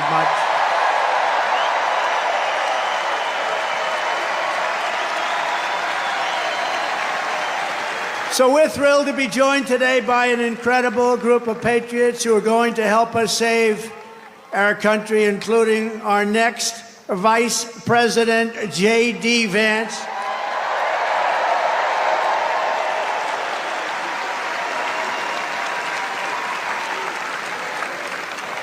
And a man who was so incredible. Last week I watched that rocket ship come down. I've never seen it. I told this story last night. I was on the phone with a very, very important person. And I'm talking to him, and I'm watching the television while I'm talking to this guy. He's boring as hell. And I said, wait a minute, wait a minute. I'm looking at the screen, and I see this rocket pouring the fire, the flames. It's all over the place. It was white a week ago, and now it's pitch black from the burning, coming down at 10,000 miles an hour. It's coming down at a low. There he is. There is my Eli. He's that great. You know what he was doing for the last week? Campaigning in Pennsylvania. He's a sweetheart, too. So I'm talking to this guy, very important guy, big guy, and I have the television screen on, and there's rockets coming down. I said, you know, it was pure, beautiful white when it left, but it's burned from the fire and the flame, and it is. And now I see it coming down like this. And it's like 20 stories tall or something. It's massive. And it's coming down. And I say to the guy, hey, do me a favor. Will you hold on a minute? Just hold on. I'll talk to you. This is like one of the most important people. I'm watching. Said, just hold on. I put the phone down. By the way, I never picked it up again. You know what these people are going to say? He's cognitively impaired. It's cognitively impaired. Oh, you don't think so? They're the worst. They are the worst. So I put it down, and I'm watching this rocket, and I see the engines. I say, oh, it's going to crash. No. Because it was looking right next to gantry. I guess they call it the gantry, whatever the hell they call it. The launching pad. And it's coming down at a bad angle, Elon. I wasn't happy. And I was a little worried. You might have been worried, too. I said, oh, no, it's not going to be good. And then all of a sudden, I saw the flame on the bottom left, and it was ripping. The flame was pouring out of that sucker, and it straightened it out like this. And it came down, and it landed, and then its two of these big, beautiful arms grabbed it, and they held it tight.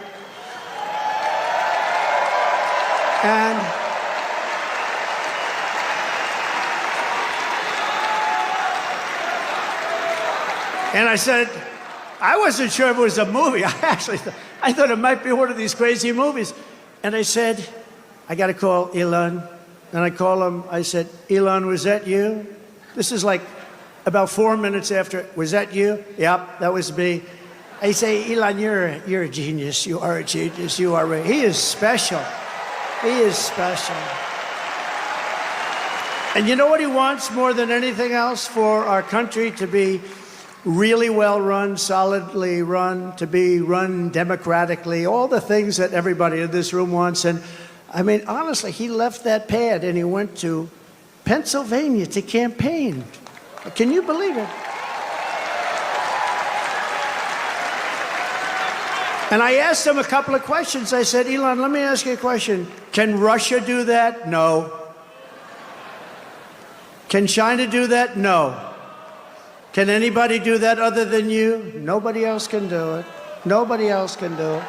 Pretty good. And he said, and they won't be able to for 10 years, you said, right? They won't be able to for 10 years. No, he's amazing. And he's a great guy, too. He really is. Got to remember him. This is a piece of work.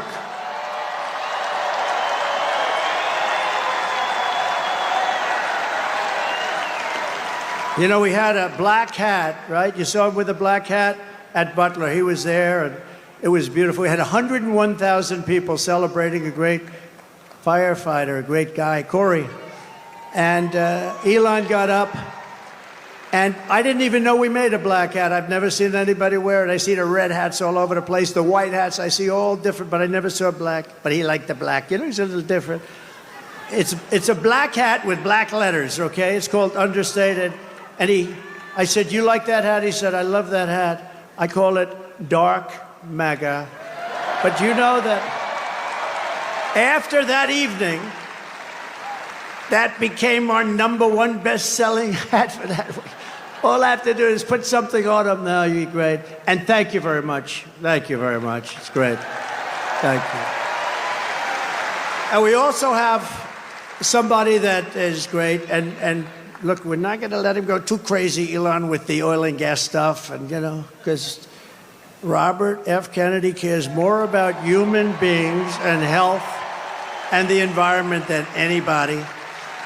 And he's going to be absolutely, having him is such a great honor. I've been friends of his for a long time.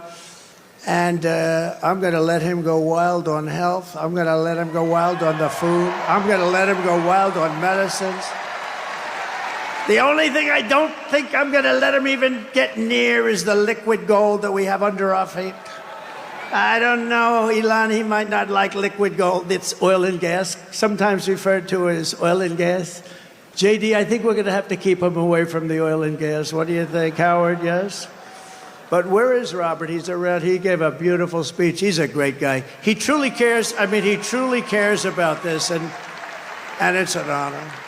And we're also pleased to be joined by my beautiful wife. She's got the #1 best-selling book in the whole universe, New York Times. #1 best-selling. Go out and buy one of her. It's a great book. It's a great. You know what? I was nervous when I read it. I said, I wonder if she said some bad stuff about me. I was very nervous. But she's great. Congratulations, honey. That's a big deal. #1 in the New York Times list. Now, if she's #1 and her name is Trump on the New York Times list, That book definitely was number one, I guarantee you that. Thank you, honey, great. And we have a fabulous, brilliant woman, top student at Yale Law School. They were both top students. They're going to have very smart kids. If you believe in that, I believe in it strongly. I would like to have their children because they are going to be smart. Yale Law School, top of the class, both of them. Usha Vance, thank you, Usha, for being here. Thank you. Thank you very much. With their two beautiful children. And my children here, Don and Eric and Tiffany, and along with Lara, Kimberly and Michael, we have great people. We have Barron home, he's watching. That Barron is watching. He's the king of the internet. He's the king of the internet. Oh. Who was that? That's very nice. My sister Elizabeth is here. She's great. I don't know where she is, but she's great, and we love her. And Speaker Mike Johnson is here, and he's doing a great job. It's not easy when you have a majority of 3, but he's done a great job, and he's going to continue to do a great job, and we like him. He's a terrific person. I watched him just totally decapitate a fake reporter on NBC, Meet the Press, Meet the Fake Press. What he did to her was, I think that probably she'll never be the same. Nobody would know. Look at him, such a nice-looking guy, just that little beautiful face with the glasses. Got the little glasses. Everyone says, oh, he's so nice. He's such a nice person. He's not a nice person. He's not nice at all, right, Matt? But great job. We think he's great. And he's going to be around for a long time, I predict. We have a senator here who I love, Senator Tommy Tuberville. And he's from a great place, Alabama. I love Alabama. I'm up in Alabama by 49 points. 49 points. We're up by a lot in a lot of different places, but it's a great place, and thank you, Tommy. And all of our other great congressmen. We have so many if I ever named them. We're going to be up here a long time. So they're going to be angry. They won't speak to me for probably a month or so, but it'll calm down after that. Right, Matt Gaetz? It'll calm down. It'll calm down. But we have great, great people, and they're really doing a job, and we're going to turn this country around. You know, with me, we got to get the congressmen elected, and we got to get the senators elected, because we can take the Senate pretty easily. And I think with our little secret, we're going to do really well with the House, right? Our little secret is having a big impact. He and I have a secret. We'll tell you what it is when the race is over. I also want to thank Jim Dolan and everyone at Madison Square Garden for an unbelievable, this is unbelievable. I've watched the Knicks and Rangers here, and what a location. You know, they tried to talk Jim out of this location. We're going to move you to the river. We're going to move you all over the place. And he's tough. He said, I don't know. They offered him all sorts of money. We're going to move Madison. It's a very prime location. We're going to move it to the river. Well, we're right on top of every train hub in it's like the world or something right here. And he didn't like it that much, but he was offered a lot. Man, did he make a good decision. That would have been peanuts compared to the value. But there's no place like Madison Square Garden. Thank you very much to Jim and all of you people.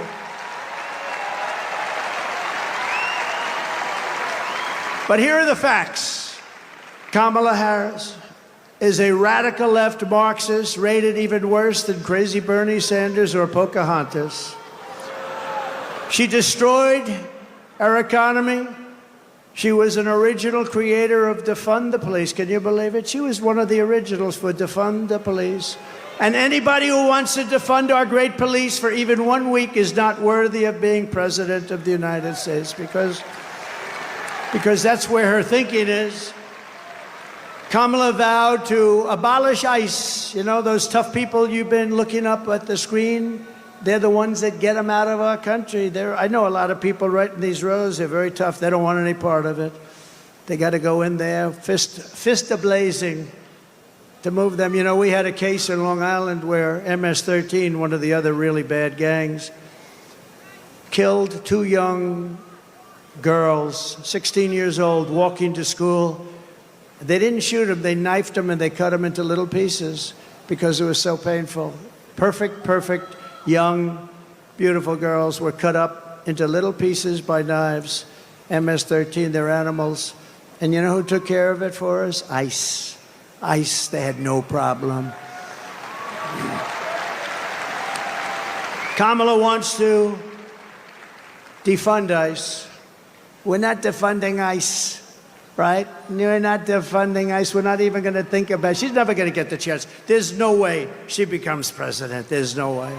Radical left lunatic who she destroyed San Francisco. She destroyed, along with Gavin Newsom, the governor, who's the worst, one of the worst governors in the country. They destroyed California. And she's not going to get a chance to destroy our country any further. We're going to get it back fast. She wants to ban fracking. And as California Attorney General, she redefined child sex trafficking, assault with a deadly weapon, and rape of an unconscious person as a totally nonviolent crime. She pledged to confiscate your guns. Is there anybody in the room that would like to give up their gun to come? I had a feeling you might say that. And endorsed a total ban on handgun ownership. I don't think that's good. When a criminal crawls into your house at night, it would be nice to be able to at least have a chance, wouldn't it? Wouldn't it be nice? She even called for free sex change operations on illegal aliens in detention at taxpayer expense. Think of it, at taxpayer. She said, they're caught, they're illegally detained, but if they want a sex change operation, she's all in favor. Now, she gave this stuff up about a year ago, a little more, because it didn't work. It wasn't working too well with the electorate, but she'll be back to it because that's where it is. She's a radical left person from San Francisco. She destroyed the place. But you know, she lied about that, but she also lied about something very important. For years and years, she said she had a job at McDonald's. And the reason I went there last week, do you know that I got a call from Sundar, very smart guy, at Google. He said, this is the most amazing thing. We've had just about more hits on this crazy McDonald's story. And I went there just to prove a little point. See, you never know how something's going to work out, Mr. VP, do you? But he called and he said, we've had more hits on McDonald's than, I think he said, anything we've ever had, but let's say it's close. And did anybody watch Joe Rogan recently? Good?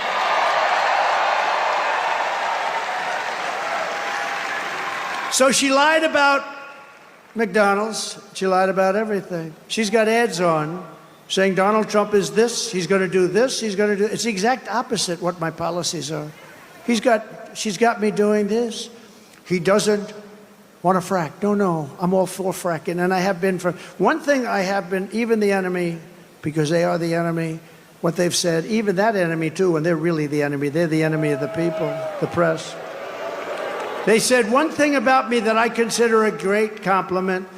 They said, this guy is the most consistent person we've ever seen. Because I've been against cars and car factories being taken out of Detroit and being taken out of our manufacturing of automobiles, being taken out of our system, out of our country for years. I've been against all of the things that are happening and have happened. We stopped it, and now it's happening again. When you hear 50,000 manufacturing jobs lost in just a short period of time. But I've been the most consistent because we're going to bring our manufacturing back to the United States. It's all coming back, so get ready. Get ready. You're going to have your choice of great jobs. And on top of all this, Kamala tried to turn our military woke.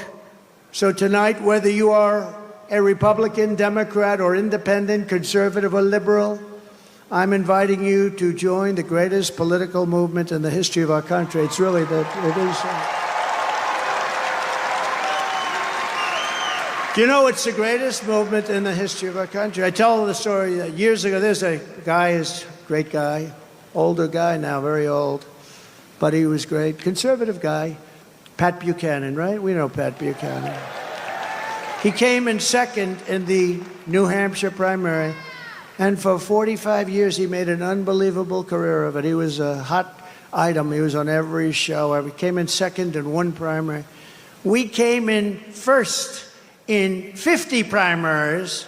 We then had a great election that we won. We then had another great election that we did a hell of a lot better in, and bad things happened. We're not going to let that happen. COVID. They used COVID to cheat. But we then had an election, but now we have the election of all. This will be, in my opinion, I have to say if, because, you know, there's always risks, I guess. But if we pull this off, this will be the biggest political event in the history of our country. Right?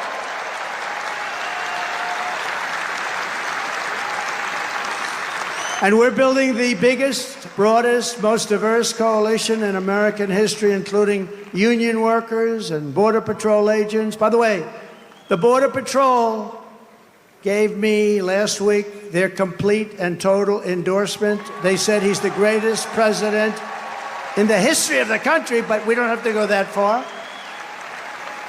And they said there's never been anybody like him on the border. They said to him, the fake news said, has she ever called you? No. They didn't like that answer, by the way. Then they asked her, have you ever called? No, she never called. Almost 4 years, she never called, not once, the Border Patrol. And she was the border czar. She was in charge of the border. Now, think of it. 4 years, she never called. Now she's trying to say, well, you know, I was really not the border. Whether she was the border czar or not, she was put in charge of the border by Sleepy Joe, and then he went to bed. He put her in charge, she went to bed. She did the worst job on the border than anybody has done in the history of the world. There's never been a border like this in the world. And a third world country would fight people with sticks and stones to stop them from pouring into that country. And we let them just come right in. What a shame, what a shame. Police and firefighters also. We have every endorsement from virtually every sheriff's department, police department. I don't think they have one cop. They're looking for just one cop. Is there one? Well, it's not going to be in New York's finest. By the way, how good are the police outside? New York's finest. And you know, I want to thank Mayor Adams, because Mayor Adams has been treated pretty badly. You know, when he said that this whole thing with the migrants coming into New York, this is just not sustainable. You know, we can't do it. We're trying to run a city. We got 100,000 migrants coming. We can't do it. It just can't do it. It's not feasible. It's not good. He said it very nicely. I said, well, he's going to be indicted by these lunatics for saying that. A year later, he got indicted. I think they upgraded his seat in an airplane. I heard that's a very serious charge. They've upgraded my seat a lot, too. I used to fly commercial. I don't fly it so much anymore. But they'd see me back there and, sir, would you like an upgrade? I don't know. Maybe it's something else. But I have to tell you, he's been really great. And he said that they shouldn't be calling Trump a dictator because it's not true. That's nice. That was nice. Very nice. So we want to thank Mayor Adams. He's going through a hard time with these people. These are lunatics, by the way. They've weaponized the Justice Department against their political opponent. I am under investigation more than the great, late Alphonse Capone. My father's looking down on me right now. He was a tough guy, but he was like legit. And I know my mother's in heaven. I'm not 100% sure my father, but it's close. But he's looking down at me right now, and he's saying, how the hell did this happen to my son? He's not a bad person. I'm a good person. All we want to do is straighten out our country. But all of the veterans are with us, all of the steel workers. I saved our steel plants, and I don't like Japan buying U.S. Steel. U.S. Steel used to be like Elon Musk, like 70 years ago, the biggest, the best company in the world. You know that, Elon? You wouldn't know. He's too young to know. U.S. Steel was the big baby. That was a big, I don't know. There's something nice about U.S. Steel being the biggest as opposed to Google. You know, it's like a different kind of a company. But we sort of need steel in this country. Like, we're not going to go to war with me as your president, but if we, on the long shot that we do, we don't want to say we need steel. Can we get it from China? Or can we get it from someplace else? You know, it's always a possibility, but I will tell you, you're not going to have a war with me, and you're not going to have a third world war with me. That I can tell you. But we need steel, and I would not approve U.S. Steel being bought by Japan. I wouldn't do it. Just out of psychologically not good. We'll help them out, but I don't like it. We're seeing historic levels of support among our black population, Hispanic population, and our Asian population. Jews, Muslims, by the way, did anybody see yesterday? Did anybody see what took place? I was with the Muslims yesterday in Michigan, and when the polls first came out, they had 100%, I had 0. And yesterday, I watched this anchor on CNN almost choke. She said, something's happening in Michigan, big population, couple of 100,000, a lot of votes. Something is happening. The poll just came out. Trump is at 59. Kamala is at 8 with the Muslim population. They never saw anything like that, Eli. And these are people, by the way, they're great. They just want peace. They want to have peace. And it's great. So Jews and Muslims and Catholics and evangelicals and Mormons, and they're all joining our cause in large numbers, larger than anyone has ever seen in this country before, larger than they've ever seen in any country. And the Republican Party has really become the party of inclusion, and that's something very nice about that. And we're a big, powerful party, and they're losing it. They're really losing it. Together we will lift America to glory beyond your wildest dreams. It's going to happen fast, too. So in conclusion, with your vote this November, we are going to fire Kamala, and we are going to save America. We will cut your taxes, end inflation, slash your prices, raise your wages, and bring thousands and thousands of factories back to America.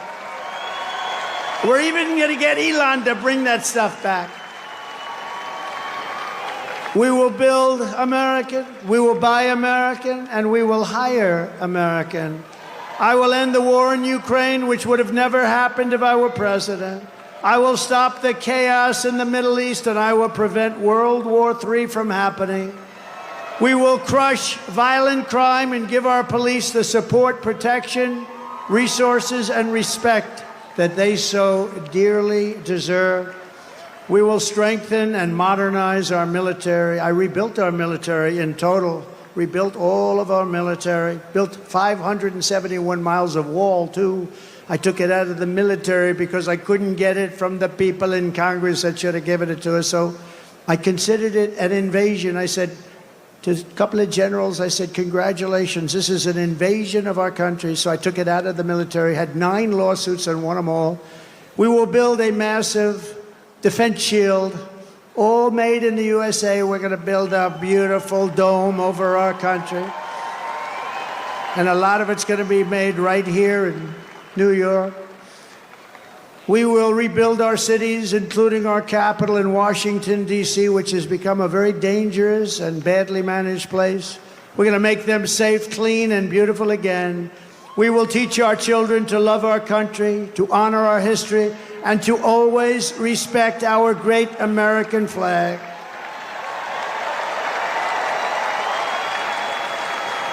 And as long as the Speaker of the House of Representatives is here, I would like to put forward a bill, because I watched 2 months ago as some very bad people, radical left people, by the way, nothing happened to them, in Washington, D.C., burned our American flags. They were burning flags.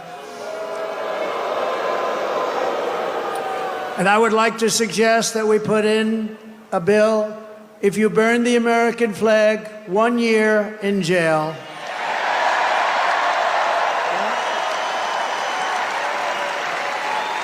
We will get critical race theory and transgender insanity the hell out of our schools.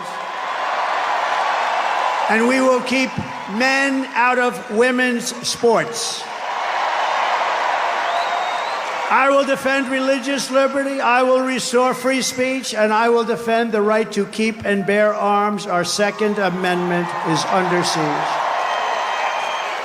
After years of building up foreign nations, defending foreign borders, and protecting foreign lands, we are finally going to build up our country, defend our borders, and protect our citizens. It's called America First, and it's going to happen at levels never seen before.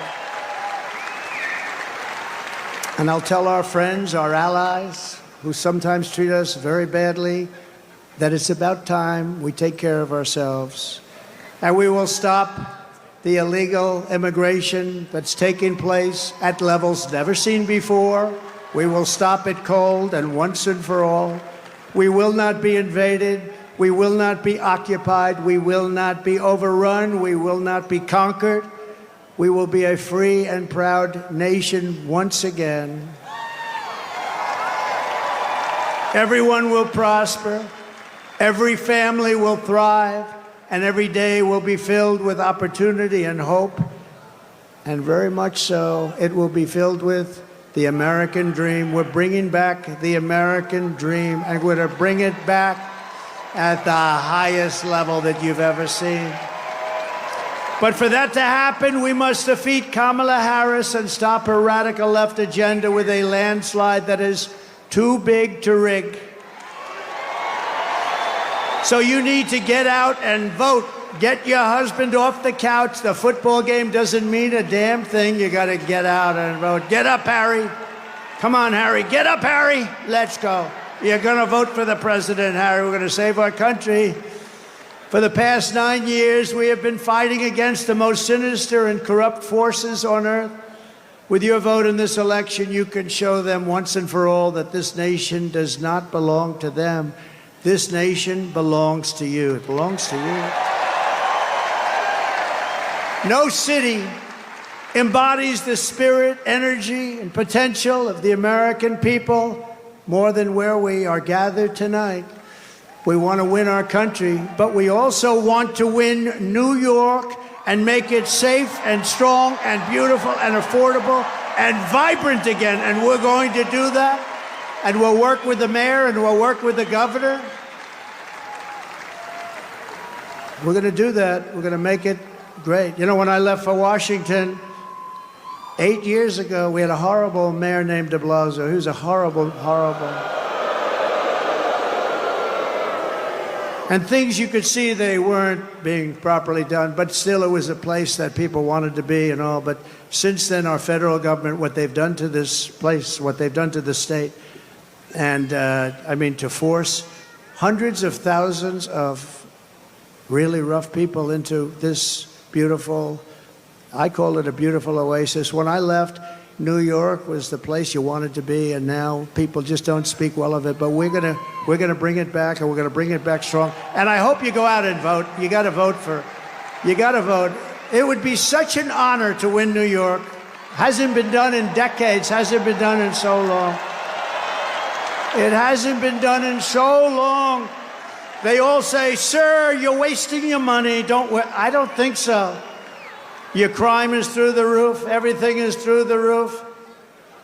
I remember during the debate, they said, "No, sir." This stupid person named David Muir from ABC Fake News, he said, "Sir, crime is not through the roof.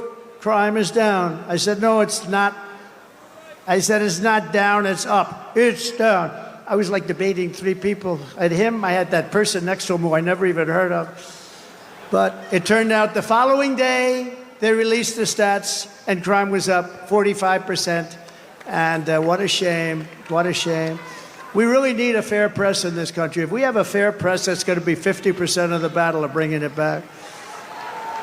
But this is the city where I was born and raised, and this is the town that taught me that Americans can do anything when they want to.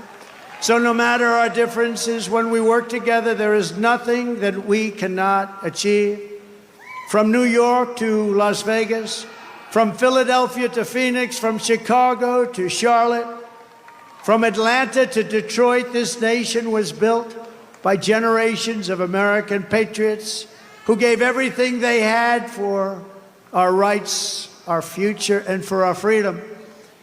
Through freezing cold winters and hot, scorching summers, through storms and setbacks and conflicts and danger, our American ancestors pushed onward, marched forward, and overcame every single obstacle that stood in their way.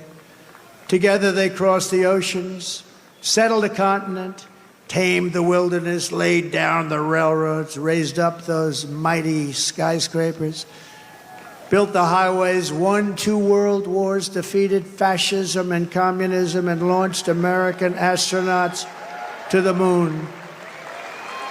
It was hardworking patriots like you who built this country, and 9 days from now, it's hardworking patriots like you who are going to save our country. After all we have been through together, we stand on the verge of the 4 greatest years in the history of the USA. With your help from now until Election Day, we will restore America's promise, we will put America first, and we will take back the nation that we all love. We bleed the same blood, we share the same home, and we salute the same great American flag. We are one people, one family, and one glorious nation under God. We will never give in, we will never give up, we will never, ever back down, and we will never, ever, ever, ever surrender.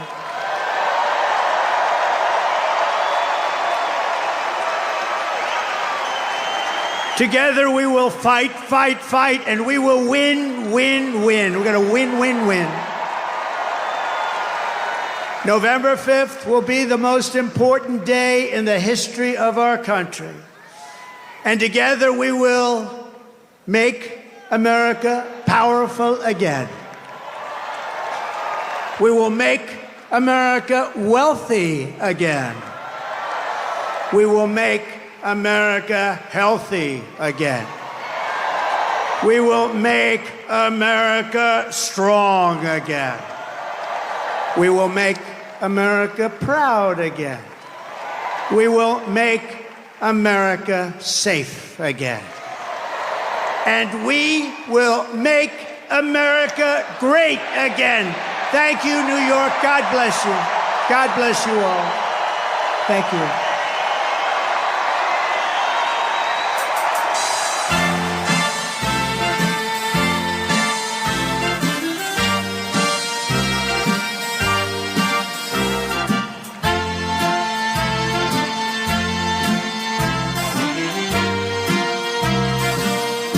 Start spreading the news.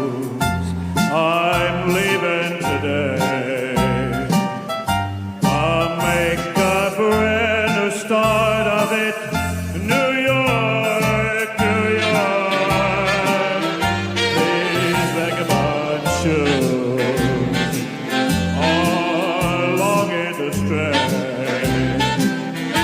They'll step around the heart of it. New York, New York.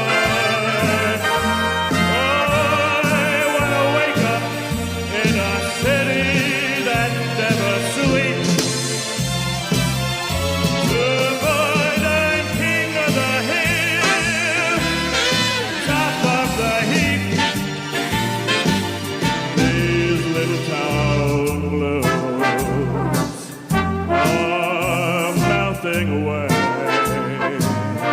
I'll make a brand new start of it in old New York. If I can make it there, I'll make it anywhere. It's up to you, New York, New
can. Anywhere, it's up to you. New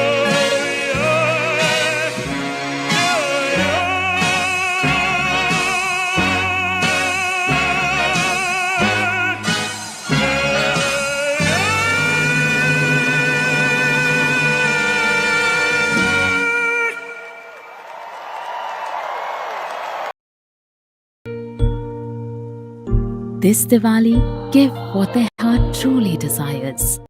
ये Napoleon Alexander जेंगिस को घोड़ों पे बिठाया और हमें एक साथ T party में। उस मरी का आइडिया होगा। Let them eat cake. हम भी तो क्वींस लोग हैं। Magazine would fight people with sticks and stones to stop them from pouring into that country. And we let them just come right in. What a shame, what a shame. Police and firefighters also, we have every... We ought to spare a prayer for Governor Tim Walz, because he's got the hardest job in American politics. He's got to convince the American...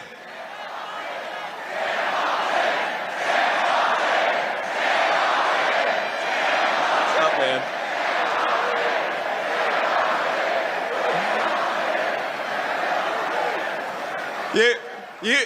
You all can say that. I probably shouldn't say that. But think about our friend Tim Walz has got to convince the American people that Kamala Harris is going to somehow fix the very problems she's been creating over the last 3.5 years. He's got to pretend that Kamala Harris didn't open up the southern border and let millions of illegal aliens in, even though we know she did. He's got to pretend that Kamala Harris didn't cast the deciding vote on trillions of dollars of new spending, which created the worst affordability crisis in 40 years in this country. And he's got to pretend that Kamala Harris actually has ideas in her head for how to govern the United States of America. Now, if you are the praying type, and I imagine a lot of us are, please say a prayer for Tim Walz, because they're asking him to do the impossible. Kamala Harris acts like she's the candidate of change when she's been in office for 4 years. She says she can fix everything, but Kamala, day one was 1,400 days ago. What the hell have you been doing that whole time?